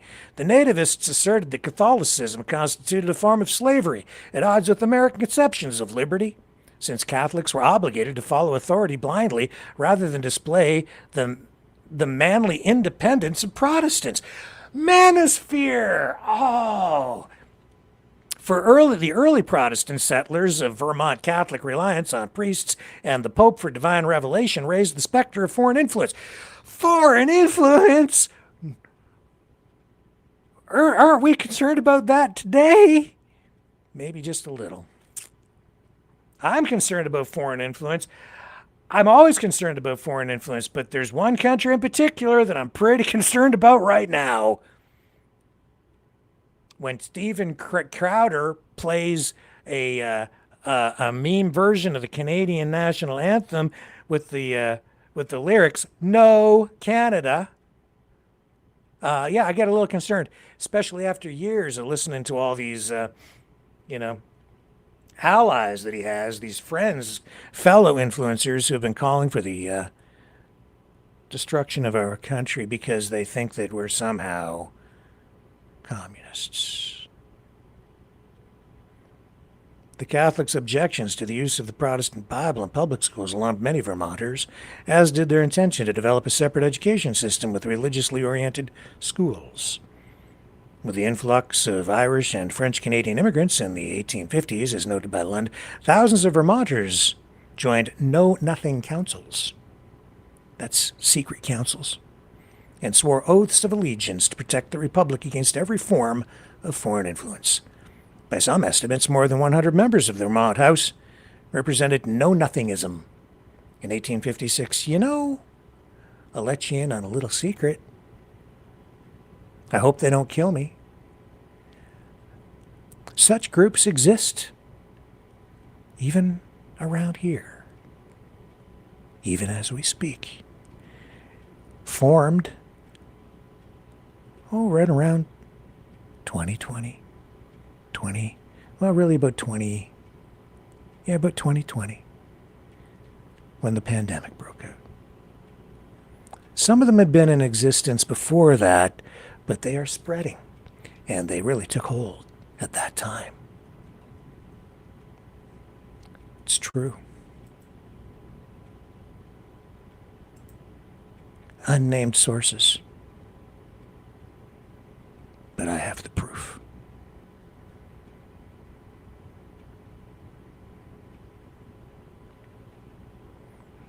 Oh, I'm worried.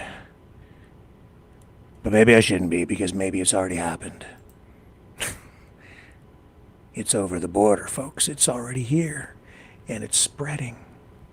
It has been spreading for years now.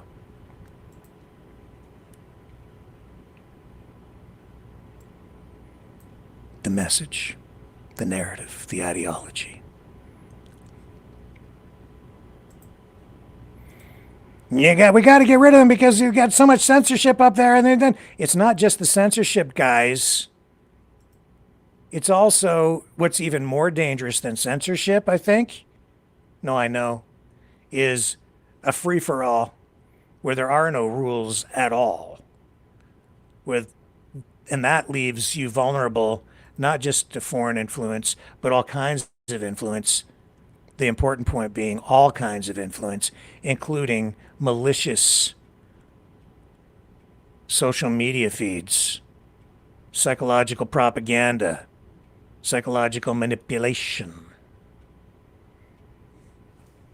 This is the governor of Maryland in another NPR interview. A lot of this stuff just coming out in the last day or two, very timely. Strange how it all kind of comes together at this time. Very relevant to what we're talking about. He was really being interviewed in response to what he's seeing coming from the White House right now. Big concerns.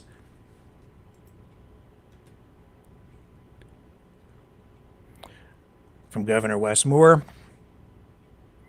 talking about the Iran war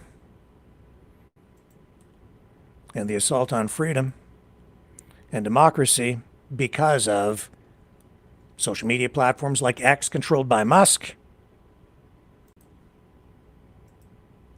It asked what he would do about it. Congress and the White House, they have to take a leadership role, and they cannot get steamrolled by Silicon Valley and by these tech entrepreneurs who somehow think that they should be able to write all the rules. Another aspect of power, how do you believe AI will shape future elections starting with this fall's? Well, I think people need to be, for states, first of all, for elections, it's states that are running this. The federal government does not run elections, and that's one of the reasons why it is so problematic when you're watching what Donald Trump and J.D. Vance are doing to try to manipulate this next election, especially when you consider the fact that states are in control of what happens in elections in their own jurisdictions. Yeah.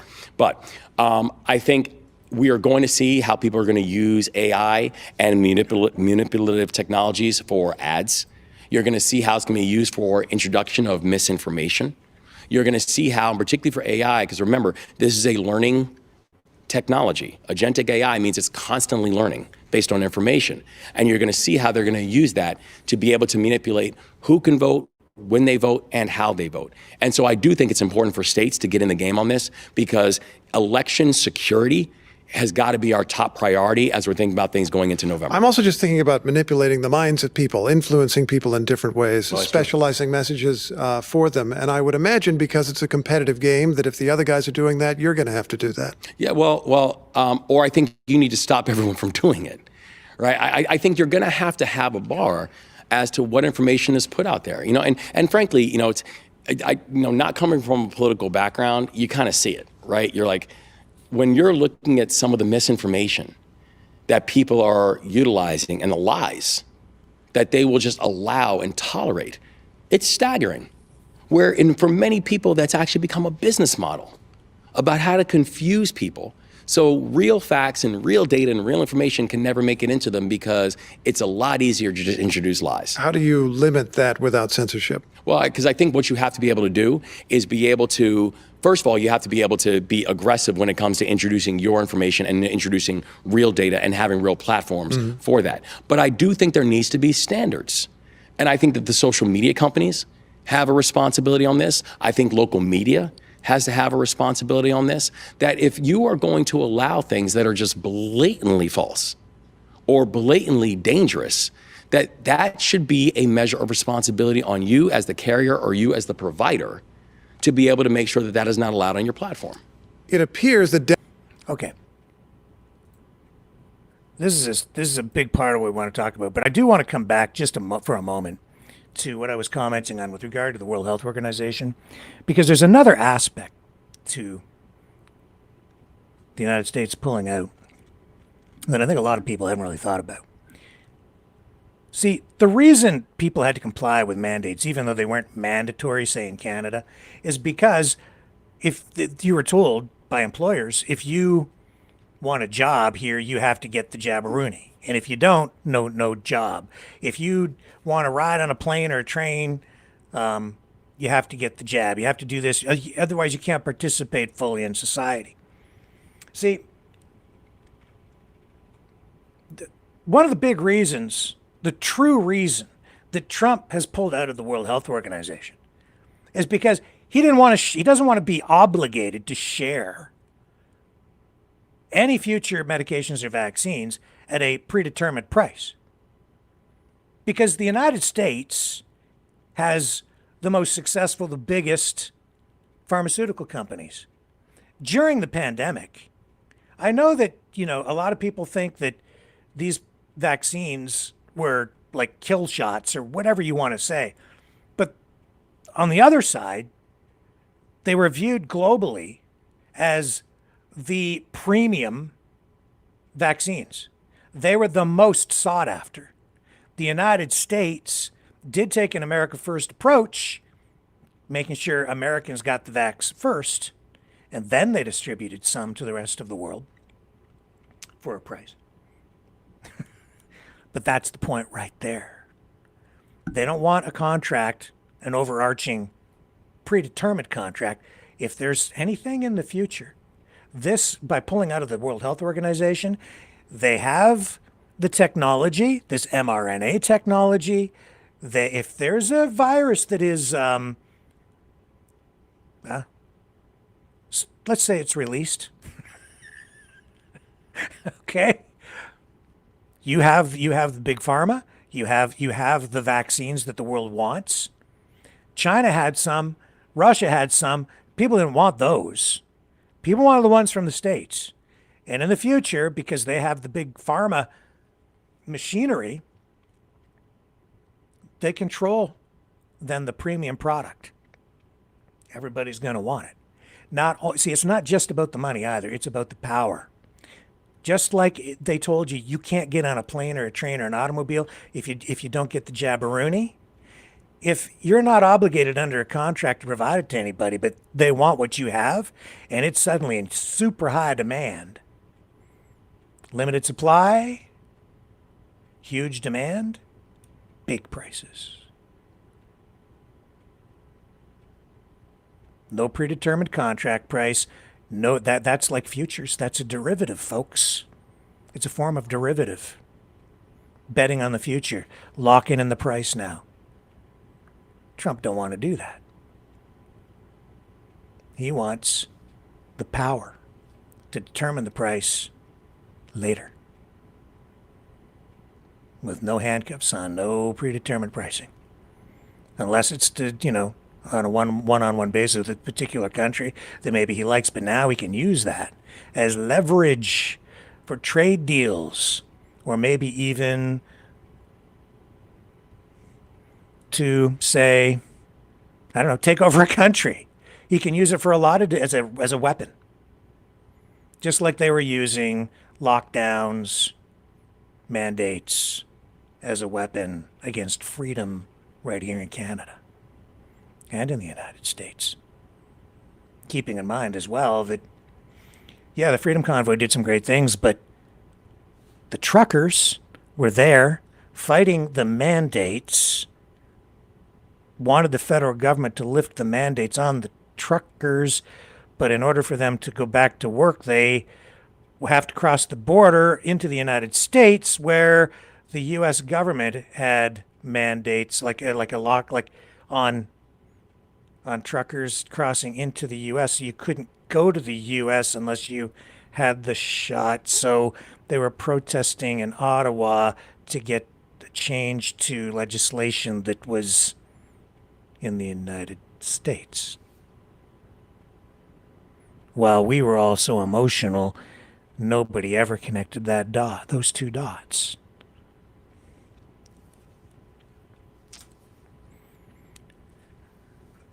And then everybody gets emotional. Nobody's thinking straight.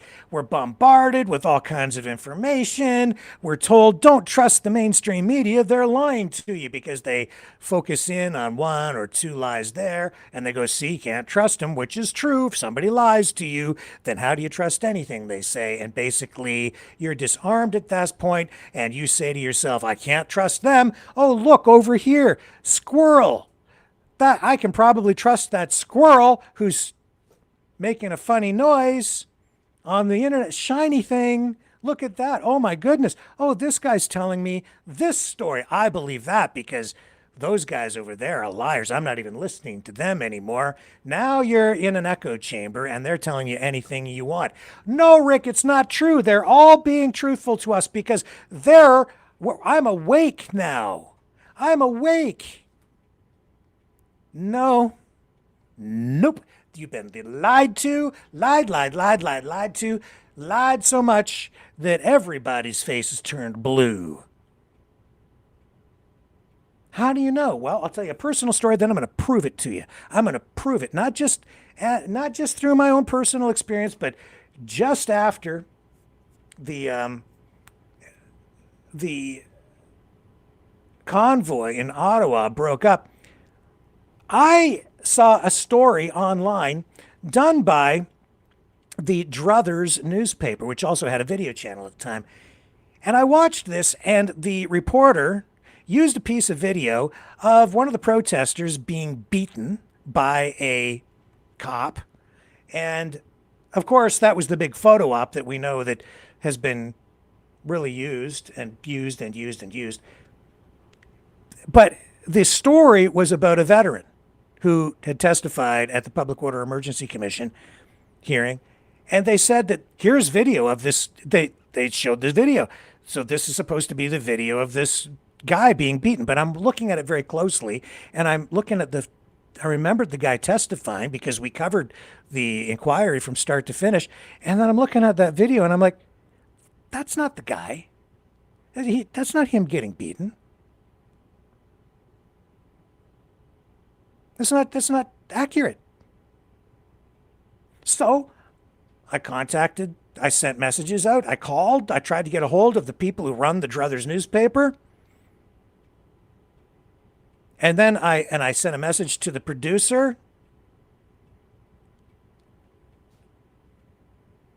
I got a message back by email, but the guy wouldn't do an interview. The paper wouldn't respond. Because what I was seeing, it was true. They were using footage that was not what they said it was. It was inaccurately depicted. It was a distortion. It was a lie. Not to say the guy didn't get beaten. He said he did. I'm inclined to believe it. But the guy in the story that they interviewed, or so he said, testified to that, but they didn't have video of it. And that's kind of weird when you think about it, because there were cameras everywhere, and yet they didn't have video of that. So they used this other guy getting beaten, and they just put it out there as though that was him getting beaten. But it wasn't him getting beaten.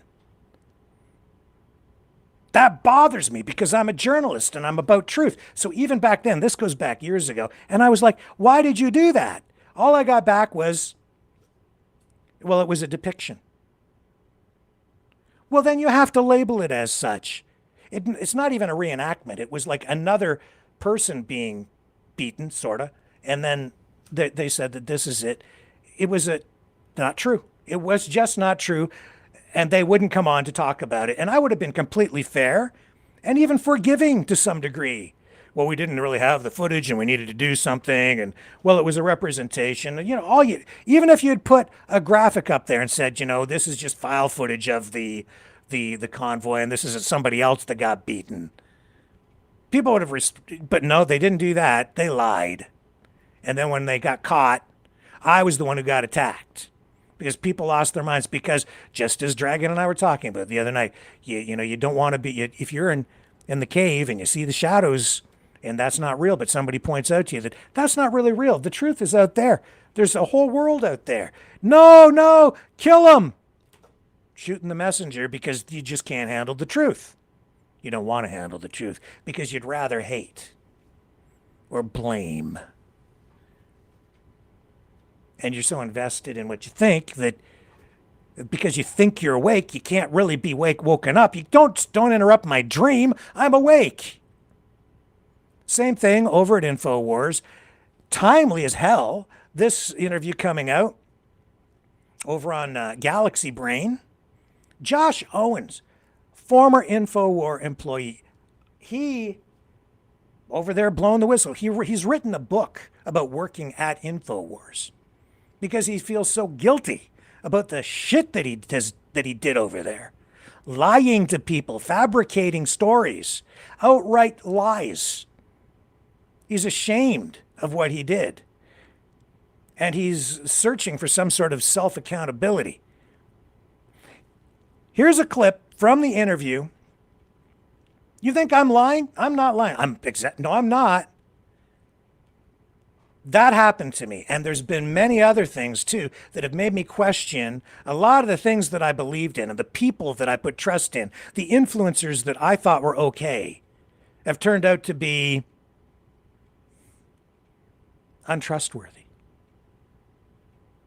Josh Owens spilling the beans on Alex Jones. And I mean, just watching him after a long time, you begin to realize that this shit is just freaking insane. At a certain point, it's like, okay, this is too much. This is a mind F. Josh Owens talking about working there, making shit up. With one of the guys that went to the J6 riot, Joe Biggs, also mentioned in this, a guy that he worked with at InfoWars for a while. Joe Biggs is a big figure. You go look up the name. I wasn't aware of this. I didn't even know this stuff had happened until just, what was it, yesterday I saw this? Yeah, I think it was yesterday I saw this for the first time, this interview. It's fresh. Josh Owens, right here, talking about making shit up about ISIS.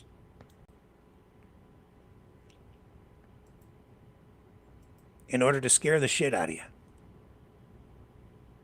Banality and the chaos of every day in that office, interchangeable, shifting with it every 30 minutes, every hour. And then you have these big moments of like Jones can craft the world into making it seem like everything has this purpose. I can tell you a story to sort of explain a version of this. So Jones started sending us to the border. And the first trip I went with the reporter Joe Biggs, who a lot of people might know or might not know, but he became a Proud Boy and then he was sentenced to 17 years and then Trump commuted his sentence after January 6th. We were sent on a trip to the border And the first trip that I write about, there was a judicial watch report that said there were these ISIS bases in Juarez. So we got there was nothing to show, and we ended up having him dress as an ISIS terrorist and walk across the border. One side of that story is that's the dumbest thing ever. The second side is that we lied. We didn't actually cross the border.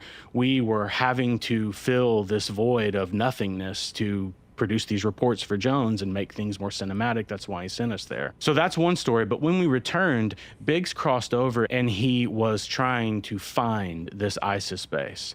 He found what he believed was a mosque, and then we posted a report that said that he had discovered the ISIS base. And so that previous report that had happened, that report, I'm sitting there going like, we're screaming into the void. This is absurd. It's to the point where it's a joke. Like, what are we talking about? This isn't based on anything. I saw nothing in the video that I was editing and uploading that proved that it was an ISIS base. I mean, there was no, what were we looking for, an ISIS flag? The next day when we were leaving, the FBI contacted us and they wanted to meet with us. And at the time I was certain, like, this has to be illegal. We didn't know for sure that it was a lie, but there was no evidence to prove that what we were saying was true.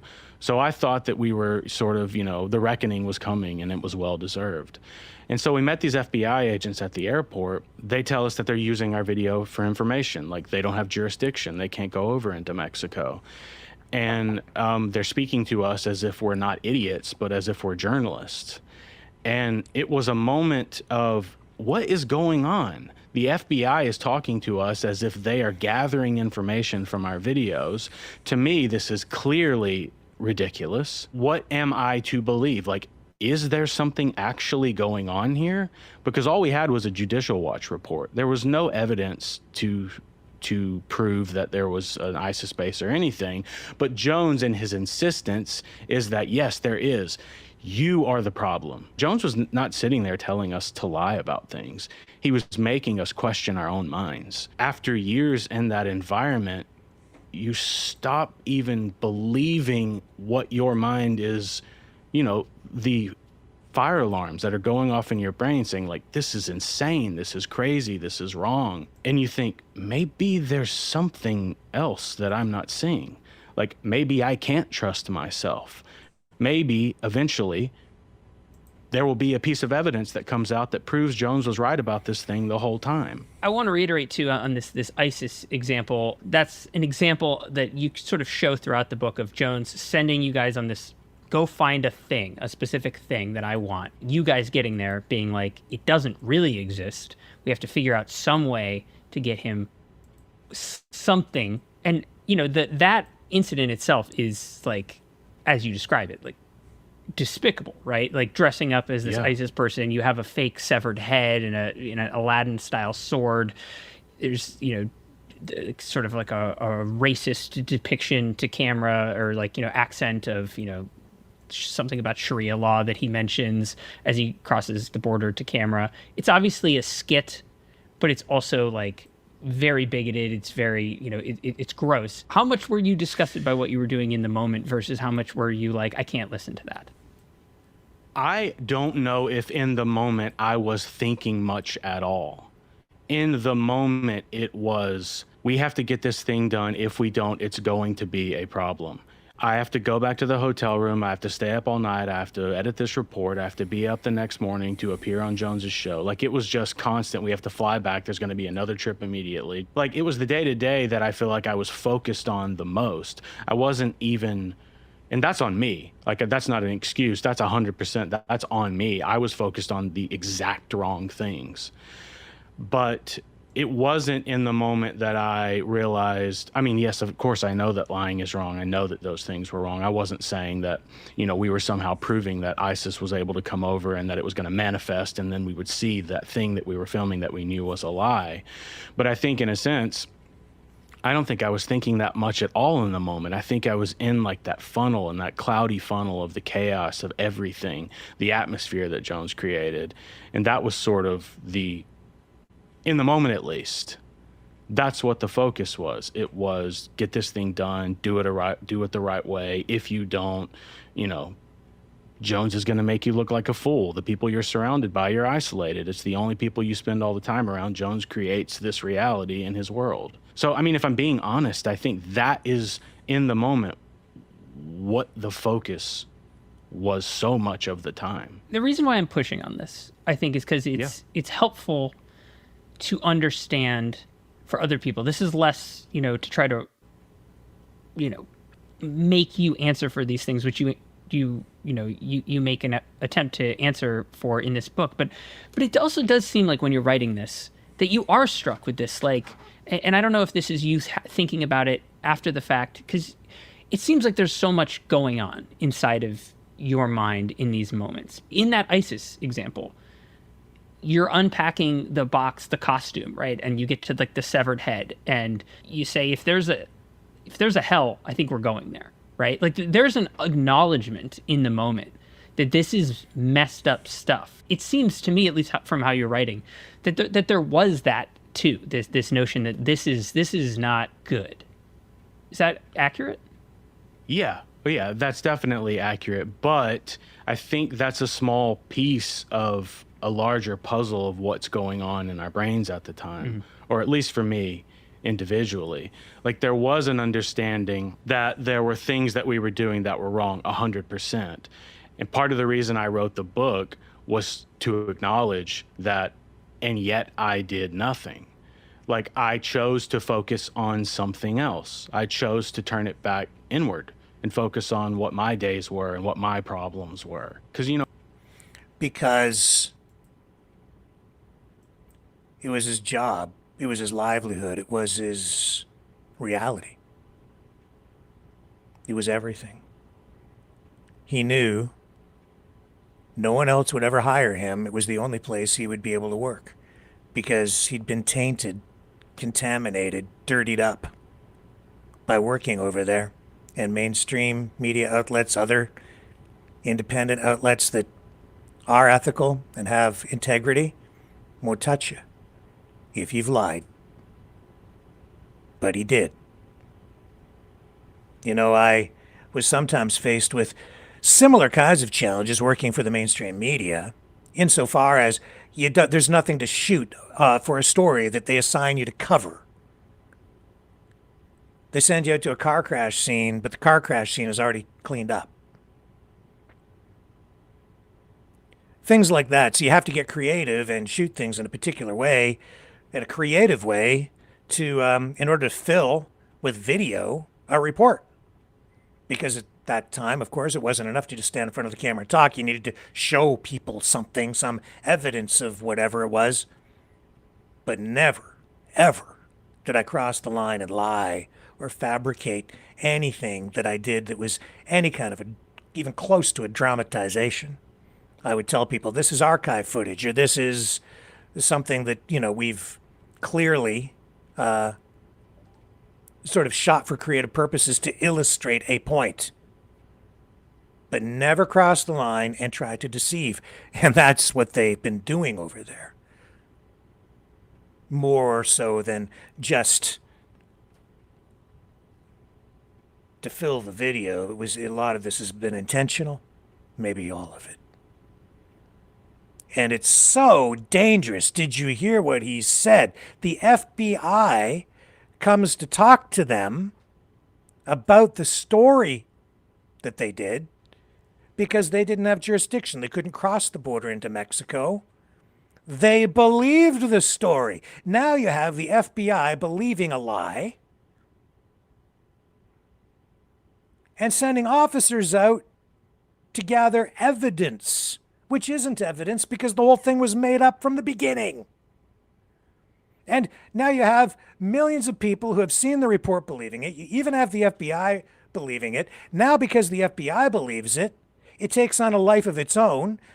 It has credibility. Now, if the FBI is asked about it or comments on it in any way, it has a way of just accelerating everything and distorting actual reality. It's very Orwellian.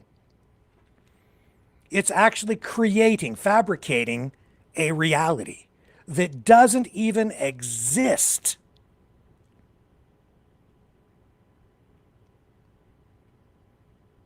Now, you put the power of the government behind something like that. Not to say that the power of the government isn't behind it. But you just unleash a propaganda campaign with government resources, government funding, the ability to create government websites like alien.gov, or whatever. You can make it look like White House documents. There's been a lot of that going on. Individuals, by the way, they have been able to get access to .gov websites, domains, to create websites that look like they're official White House websites. The government has been taking steps to mitigate that, but I don't know what's more dangerous sometimes. Individuals impersonating the government, spreading fake news and information, or the government itself. I don't know what's more dangerous. When I see a complete 180-degree turn from one administration to the next on the guidance being provided to people on health matters, what science, which science are you supposed to trust? You can't trust it at all.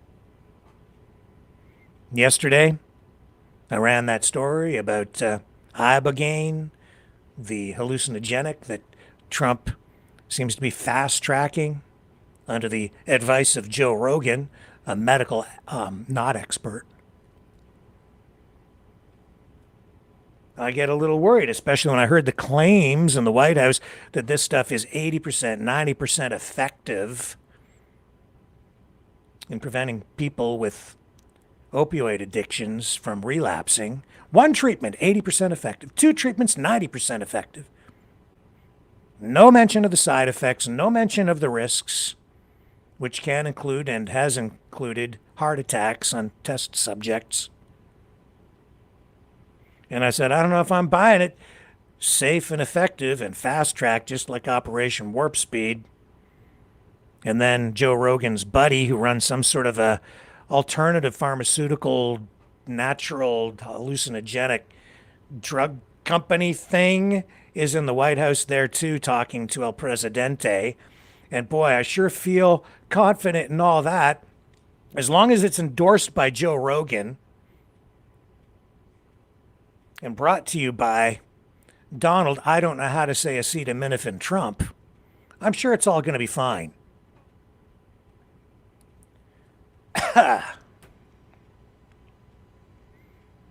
But hey, they need to come up here and liberate Canada because we're all a bunch of communists, a bunch of lefties.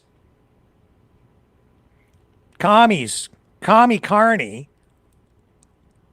Because, you know, we got to join the U.S. They got to take us over and liberate us because, of course, they don't have any of that in the United States. Certainly not in New York City where you have Mamdani as mayor. So you have to take us over because... Oh, that makes sense. No, it doesn't.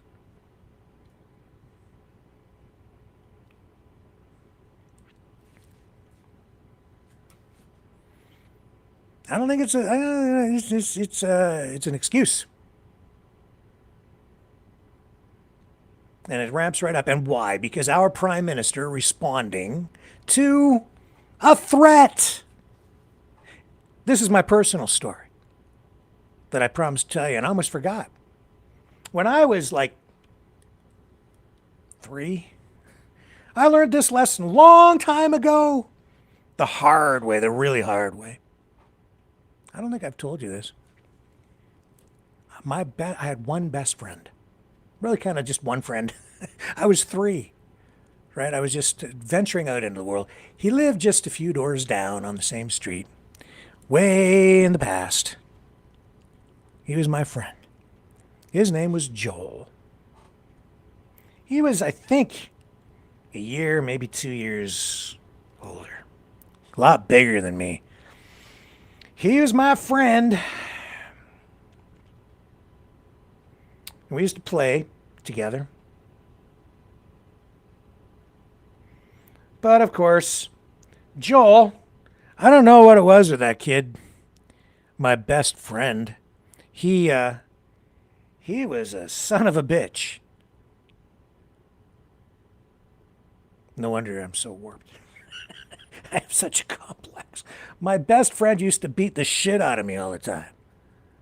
Because he was older. Maybe he was developmentally delayed. I don't know, but he used to beat the living crap out of me. For no fucking reason. I hated it. My best friend. I thought. He was bigger, older. I still didn't go to school. I think maybe he might have been 4, maybe 5. I'm too young to really remember. I just remember the thumpings he gave me.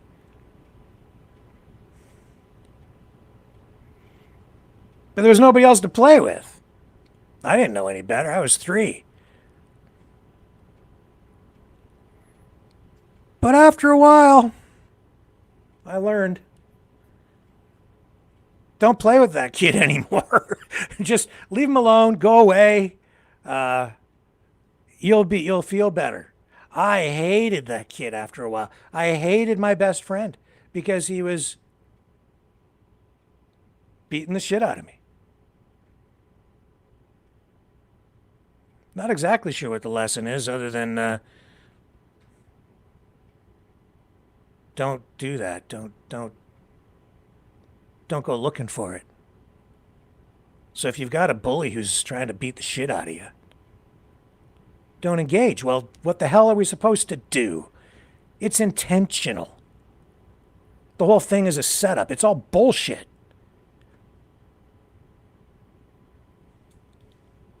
Oh, you take advantages of us. You rip us off. You Canadians, you don't appreciate us enough. You don't appreciate us, Mark. Like a Sith Lord standing up at Davos, Donald Trump sitting there, basically thinly veiled, not veiled at all, really, threats against the Prime Minister in Canada because he didn't like Carney's Davos speech. No, you treat us so unfairly. You're the richest country on the frickin' planet. You've got all the power. And all you do is complain and whine and point the finger at everybody because you're just looking for an excuse to get more. Because you don't want to share.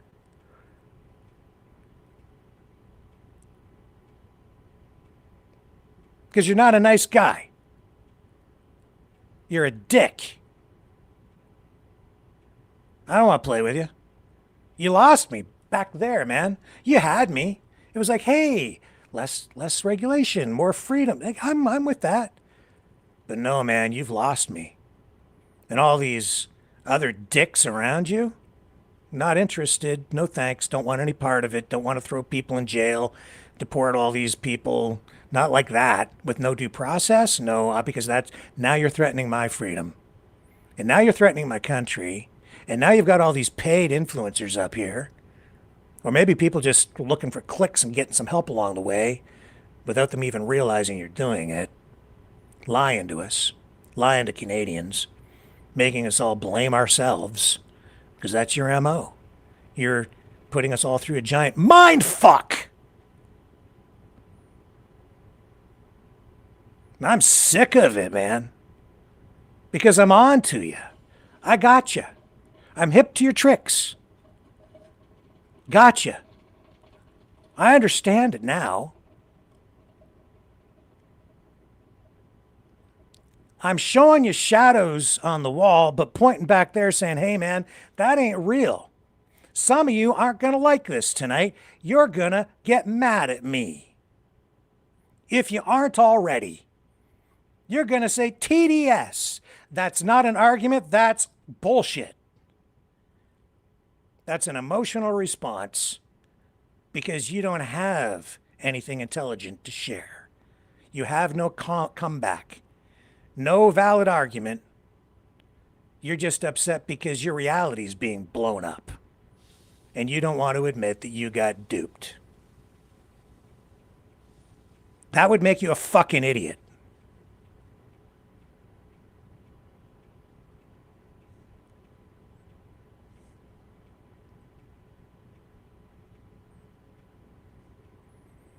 You want truth? Just gave it to you. Don't like it? Too fucking bad. Oh, remember? Yeah. Facts don't care about your fucking feelings.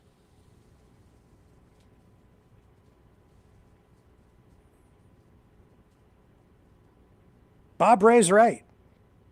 Mark Carney was quite respectful. And quite within the rules of engagement. The interesting thing is, as much as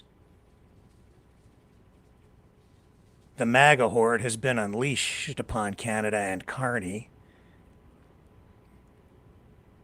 and I'm not just sitting here carrying water for him, I'm defending my country and truth. But as much as they've been unleashed upon him, and people are right now saying, you shouldn't do that, he might get mad. Yeah, no shit. Let him get mad. Let him show his true fucking colors. I'm sick to death of this guy. There's an editorial comment. Right back at you there, Donnie.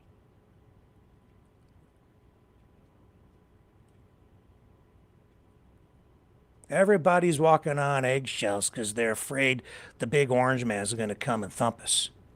Yeah, well, I ain't 3 anymore.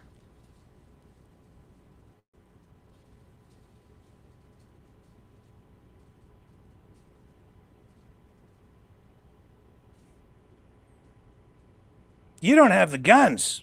Don't need them. There are other ways.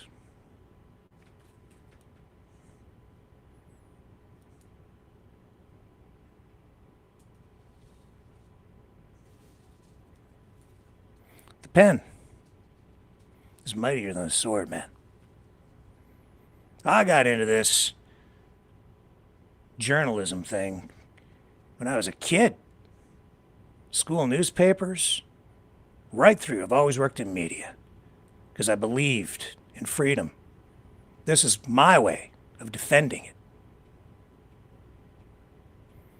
Last night, talked about Kate Smith. I got into an argument with Croc. AI. How Orwellian was that? Rewriting history. Maybe. Hard for me to know. I just don't know. Because I can't tell what's real anymore. I'm questioning even my own experiences, even from childhood. Not when I was 3. I would have been all of about, 12, I guess, at the time, when Kate Smith was singing at those Philadelphia Flyers games, and I was watching them with my father and the Philadelphia Flyers, the Broad Street Bullies, the team I never liked because they were called the Broad Street Bullies, and they were into fighting, and I thought, you guys are assholes. So I was a Boston Bruins fan. Not like Bobby Orr. Number 4. Defenseman. Defending. But also reshape the game. Change the equation. Reshape the whole game. Because the guy was so fast. He'd skate from one end of the rink to the other and score a goal. He could play offense and defense. That was my kind of player. Still is. But the Broad Street Bullies, yeah, that was quite a series, 74.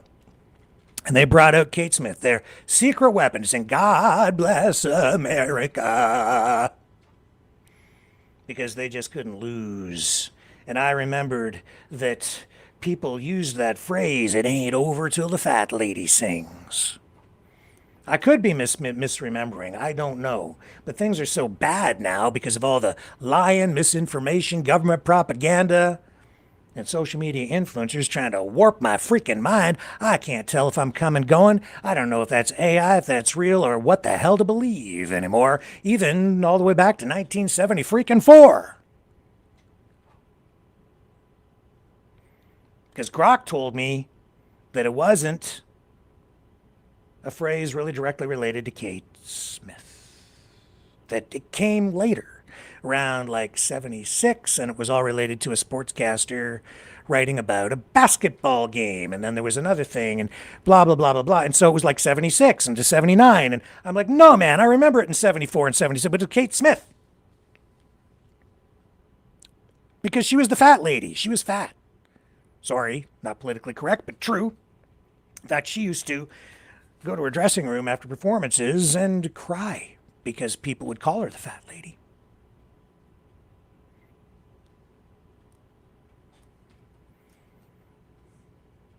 You know, in the movie 1984, you go watch it, George Orwell's 1984. They talk about, like they depict lying to people, controlling information, and there's a scene where the main character takes a piece of paper which has a message on it, and he burns it. It's showing you that this information is being destroyed so that they can reshape it, rephrase it to shape your mind. You're always being spied on, looked on, this dystopian reality in George Orwell's 1984, and I'm afraid that's what's going on. We no longer know our own history. The very people saying they're opposed to people tearing down statues, and they're opposed to us losing our heritage. I don't. As soon as you use that word now, like people freak out because, oh, you're a white supremacist, but you know, whatever, your history. Don't let them rewrite your history. Don't let them take down your monuments. I get it. Like, I don't really want my history rewritten either. But I think I know the people who have been saying that are also out there rewriting our history. You're seeing it in real time with Trump. Banning books, getting rid of certain language, words, like new regulations for schools. You can't teach this, you can't show kids that. This is too woke, we're not going to let you see it. Well, what about this Kate Smith thing? Like, it blew my mind. So I was looking into it today. I'm going to talk to my dad in a minute about this because we used to watch those hockey games together. And I went online and I checked with is it Gemini? Yeah, Gemini, which is the Google thing, the equivalent of Grok. And I asked Gemini, I said, like, what? Where did the phrase, "It ain't over till the fat lady sings," come from, or whatever? Anyway, it confirmed for me that a lot of people would use that phrase in relation to Kate Smith, singer. God bless America. I'm like, that doesn't make sense, because over when I was talking to Grok last night, Grok also acknowledged that Kate Smith was singing this song and that people use that phrase for her, but then said that the first use of it wasn't until 76. And I said, Grok, I've got you. You just contradicted yourself. Then Grok comes back last night and tells me, I did this on the program, you guys watched it. Said, I just wasn't precise enough. Really? Like, seriously? Okay, maybe. But I swear to God, it was, in my mind, it was happening in 74. See how terrible this is? You can't tell what's real anymore. So I called my dad today and I said, and I talked to him about all of this. I may be wrong, but I don't think I am. But he had a book. He has a book, and he's going to talk to us about that. Let me get the video queued up here and share this with you.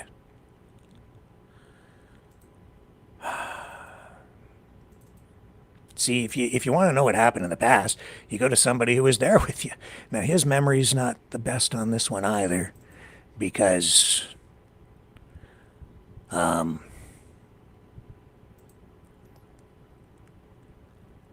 think I've got it here.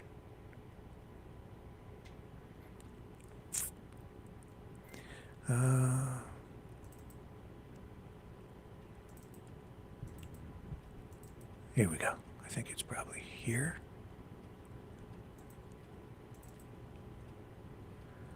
Oh my. I have to find it for you. I have inadvertently misplaced it. Oh, here we go. Okay, I'm able to find it now. What folder is it in?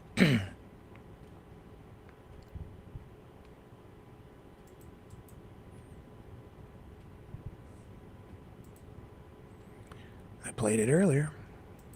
Here we go. See if I can get it open for you properly.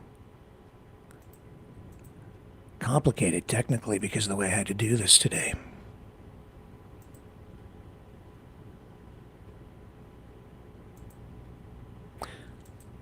Try one more time over here.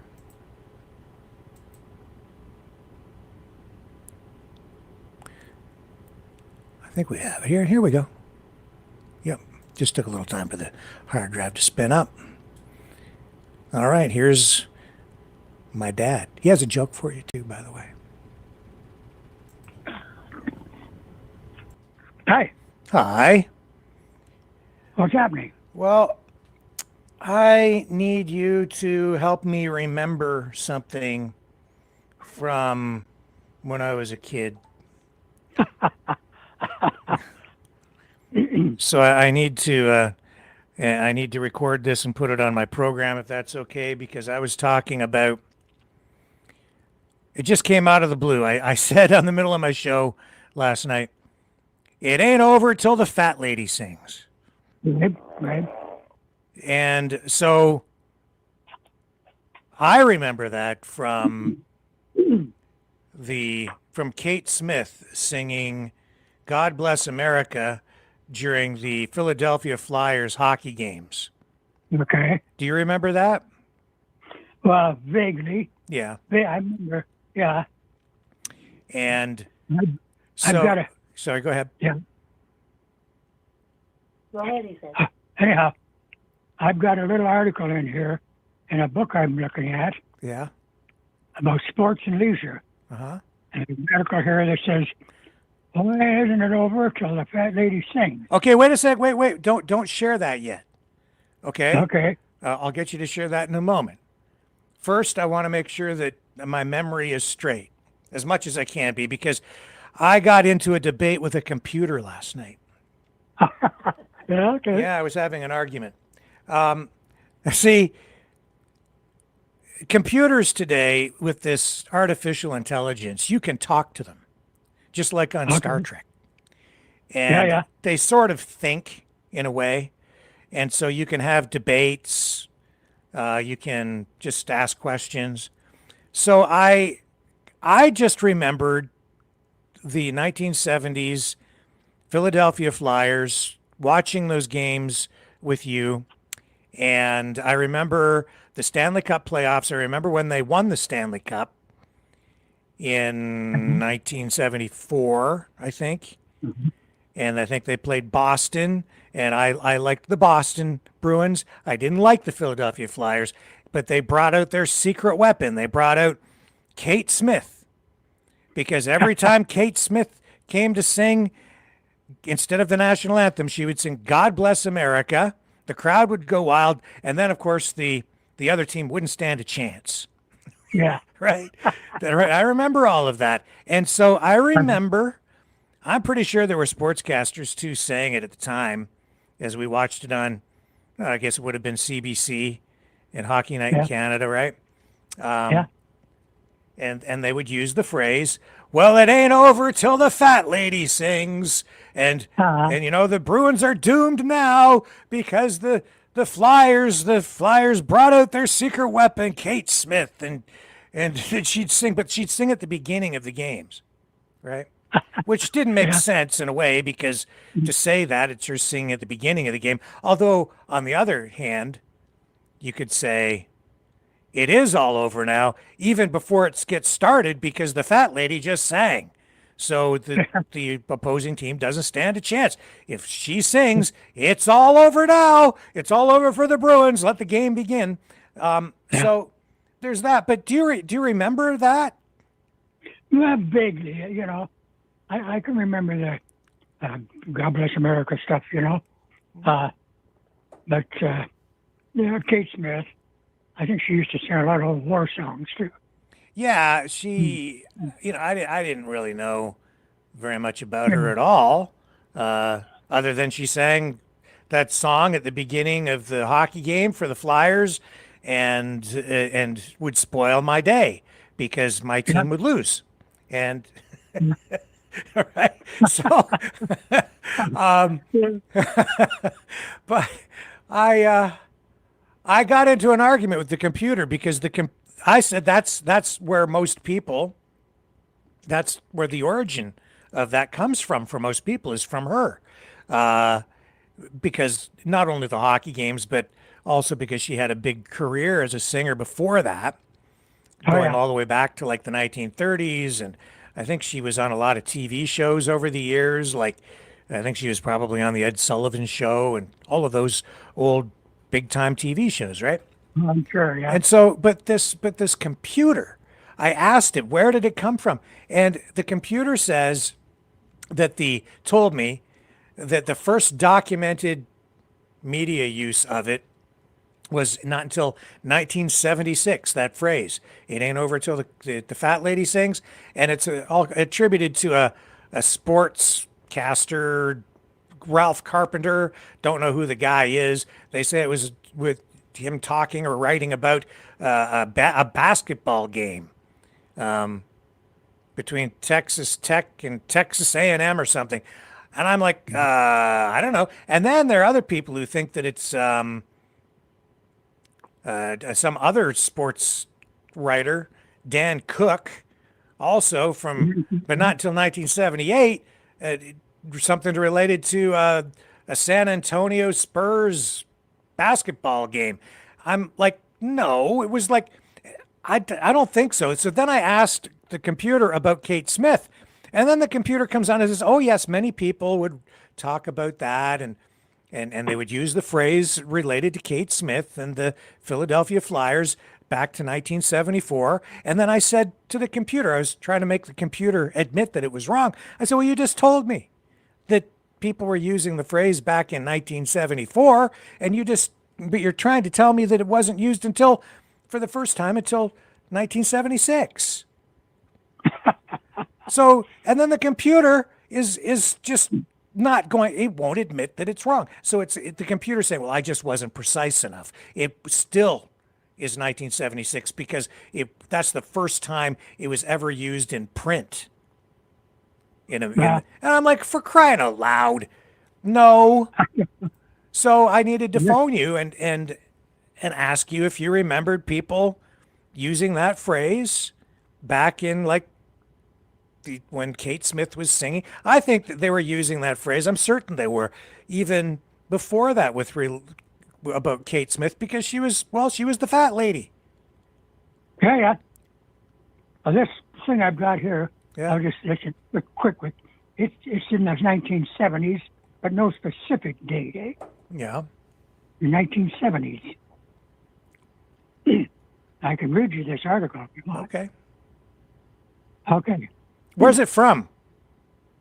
I've got a book here. It's called Now You Know, the Book of Answers, written by Doug Lennox. Oh, yeah. Doug, he was a nationally syndicated radio show, eh? Yes, that's right. Yeah. Yeah. Okay, go ahead. Okay. It says here, in the 1970s, Washington sports columnist Dan Cook wrote, the opera isn't over till the fat lady sings. Later, basketball coach Dick Motta, referring to the Bulls' slim playoff chances, misquoted Cook when he said, "It isn't over till the fat lady sings," and it stuck. The inspiration might have been the old American proverb, "Church isn't out till the fat lady sings." But regardless, it's now accepted in sports as meaning where there's life, there's hope. Okay. Yeah. So, man. Yeah. Well, then why do I recall so vividly people using that phrase when Kate Smith was being used by the Philadelphia Flyers? Yeah, because she probably was in the 70s, and that's right, because back then she probably sang for the anthem for the Philadelphia Flyers. She did. Yeah, that's right. And so people would, and that they were keeping track. Every time they brought her out to sing, they would win.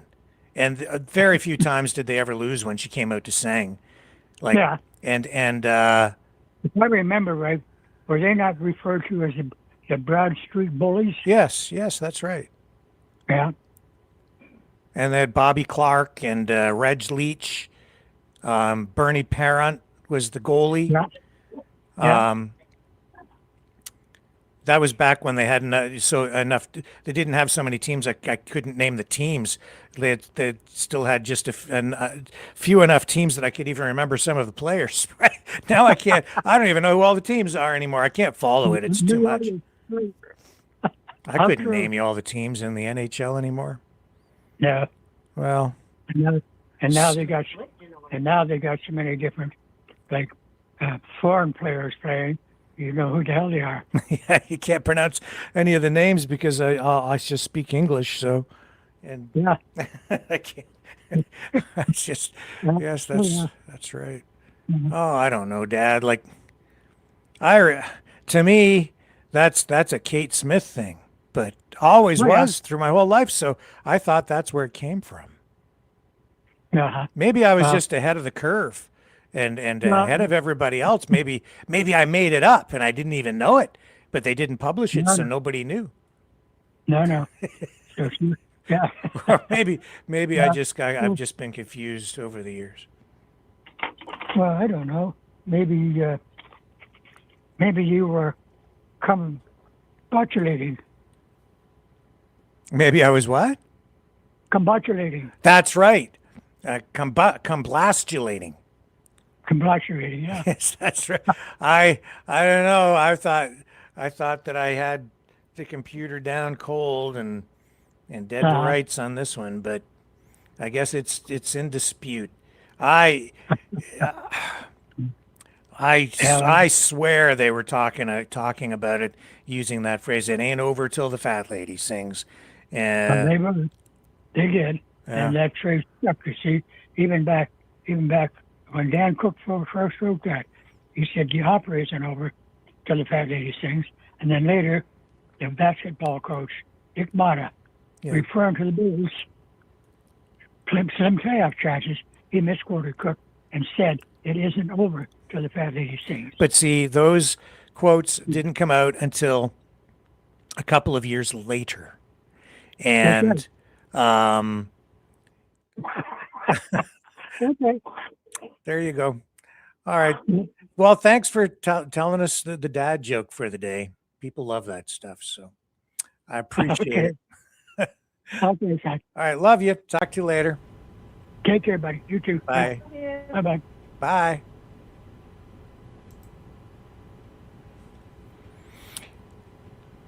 But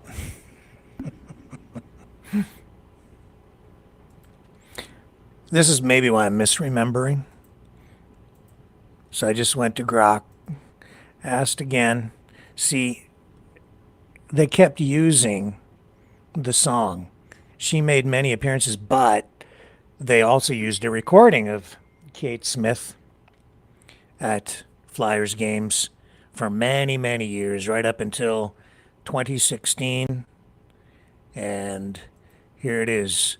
I said, so that's why over the years some people would use the phrase, it ain't over till the fat lady sings for Kate Smith.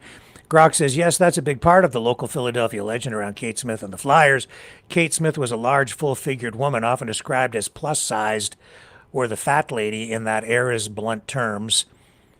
And her powerful renditions of God Bless America became an iconic good luck ritual before big Flyers games.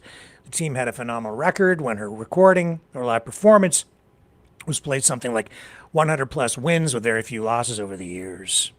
Flyers fans started associating her appearance with the game being sealed or the momentum shifting decisively in their favor. This led to the playful twist on the idiom, it ain't over till the fat lady sings, or sometimes jokingly, it ain't begun till the fat lady sings, since she performed before the game started, not at the end.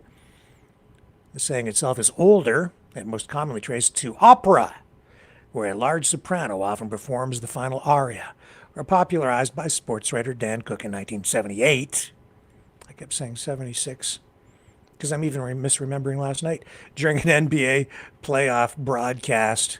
But in Philly sports culture, especially during the Broad Street Bullies era, it got strongly linked to Kate Smith. Many locals and Flyers faithful still reference her as the fat lady in that context. It's one of those fun, enduring sports myths that ties her voice, her size, and the team's success together perfectly. Even if it's not the absolute historical origin, it definitely explains why people made that connection for decades. And I still do. But it wasn't, I guess, an entirely accurate remembering. But I wanted to make sure you guys got information that got you as close to the truth as possible, if not the truth. So I hope that helps you. Now, the other thing about Kate Smith, I think I alluded to this in the video with my dad there, the interview. Kate Smith has been canceled because of cancel culture, political correctness back in 2019. Because back in the 30s, she sang another song that said, that's where darkies come from. And very controversial now, used as part of minstrel shows, blackface. Here, I'll get you the lyrics. I don't know if I won't play the song.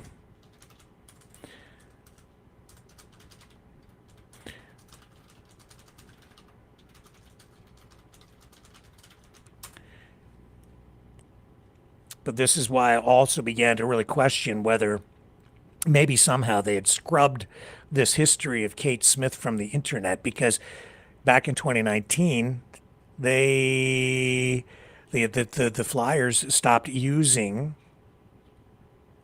her song. I'll bring it up again. Because of her singing this song back in the 1930s, which was a controversial thing at the time. In fact, in front of some places like sports stadiums, Yankee Stadium, Philadelphia Flyers, they've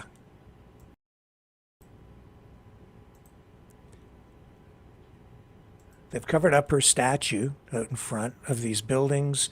They've stopped even using God Bless America because of this song. That's why Darkies were born. 1931, written by Ray Henderson and Lou Brown. Because here are the lyrics, and you'll understand when I read them, I think. Brothers, sisters, when this world began, there was work to be done, and it seemed that someone left it to the colored man. Brothers, sisters, what must be. Though the balance is wrong, still your faith must be strong. Accept your destiny. Brothers, listen to me. Someone had to pick the cotton. Someone had to pick the corn. Someone had to slave and be able to sing. That's why darkies were born. Yeah, that's pretty bad. That's really bad. Someone had to laugh at trouble. Though he was tired and worn, had to be contented with any old thing. That's why darkies were born. Sing, sing, sing when you're weary, and sing when you're blue. Sing, sing, that's why you taught. That's what you taught. all the white folks to do. Someone had to fight the old devils. A shout about Gabriel's horn. Someone had to stoke that old train that would bring God's children to green pastures. That's why darkies were born. So the Flyers and Yankees stopped using Kate Smith's God Bless America recording because she sang that back in the 1930s. Some people trying to argue that this song, That's Why Darkies Were Born, was a satire or a fatalistic commentary rather than outright endorsement. But yeah, pretty frickin' racist, basically saying the only reason black people were born was to work, to be slaves, to pick the cotton.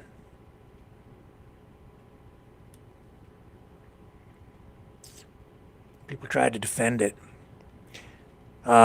Should Kate Smith have been canceled? Should they have stopped using all of her music? You can decide for yourself.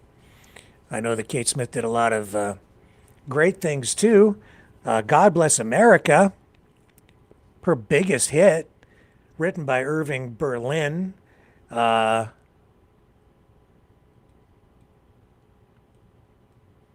she gave up the copyright to it too, so that the proceeds for quite a number of years went to the Boy Scouts and I think the Girl Scouts too. A lot of money. And it was a gift to America, but now many people won't even play her version of it because of her connection to the other song. Such is the nature of cancel culture. When did that happen? 2019. Who was in power at the time? That's interesting. Was it Trump? I think so.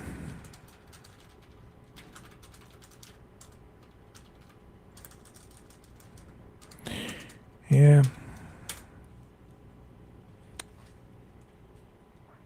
Mm-hmm.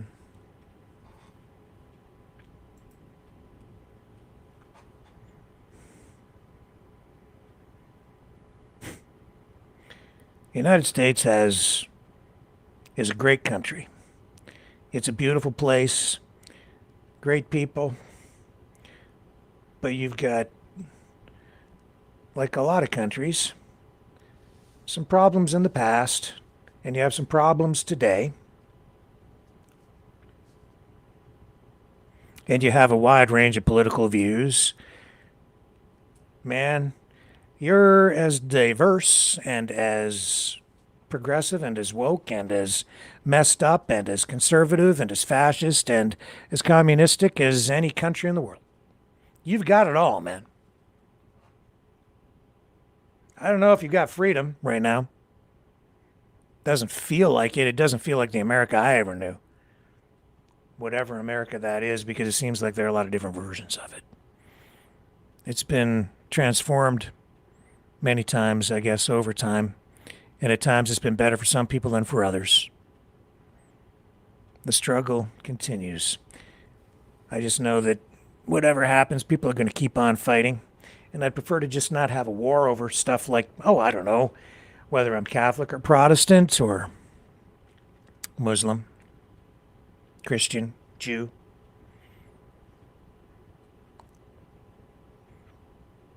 I'd rather be judged on my values and what's in my heart and my head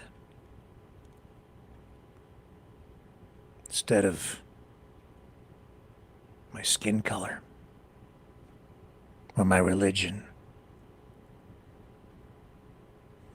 or my political ideology even, maybe. I'd rather live in a world where people are judged on the content of their character, not the color of their skin. That's the way I was raised. And I don't like it when my best friend beats the shit out of me. I can still feel it. Maybe because it's still happening.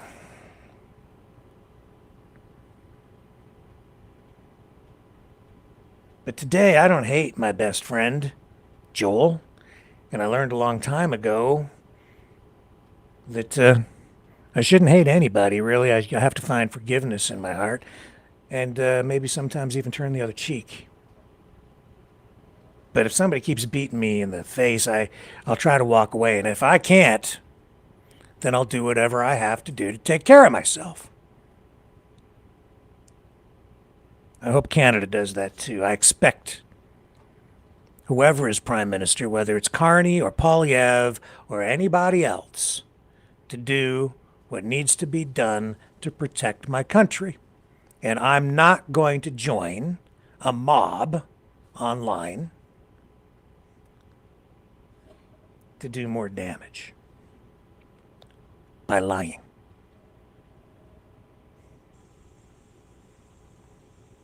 And helping somebody make an excuse to do more damage. To help somebody come up here and punch me in the face. Or worse. I'm not going to do it. I'm going to do the opposite.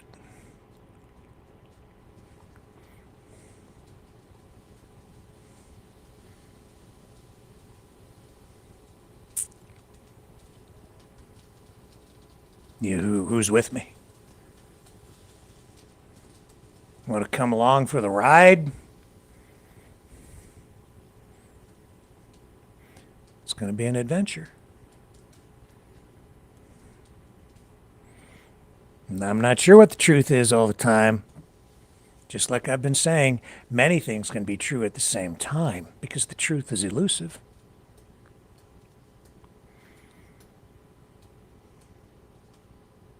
I'll never knowing a lie to you, but I don't always know if I'm right.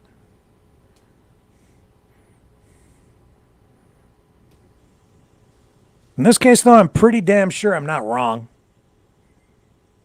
And for now, that's going to have to be enough. That, and just telling our American friends that, hey man, we're still with you.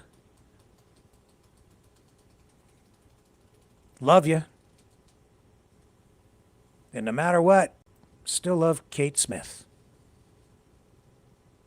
See you tomorrow, 7 p.m. Eastern. On the flip side, and God bless America.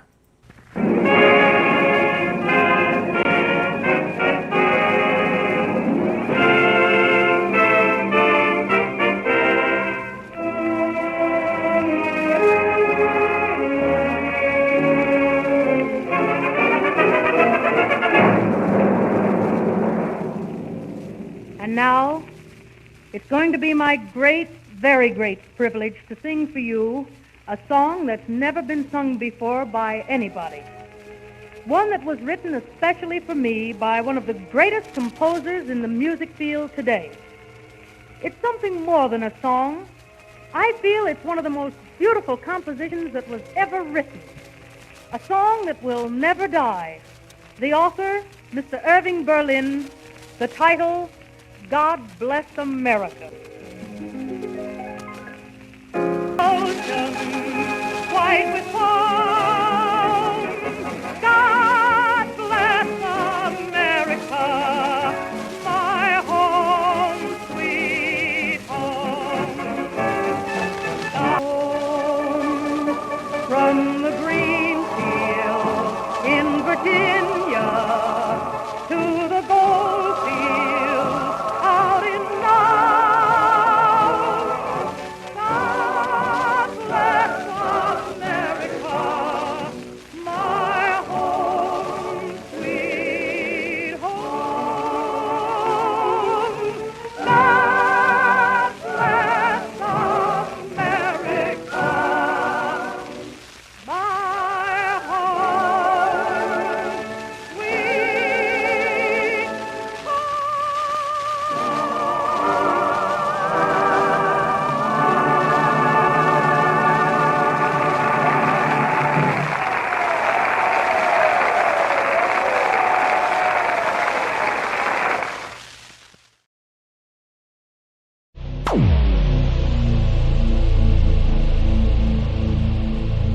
This has been a Maverick Multimedia production.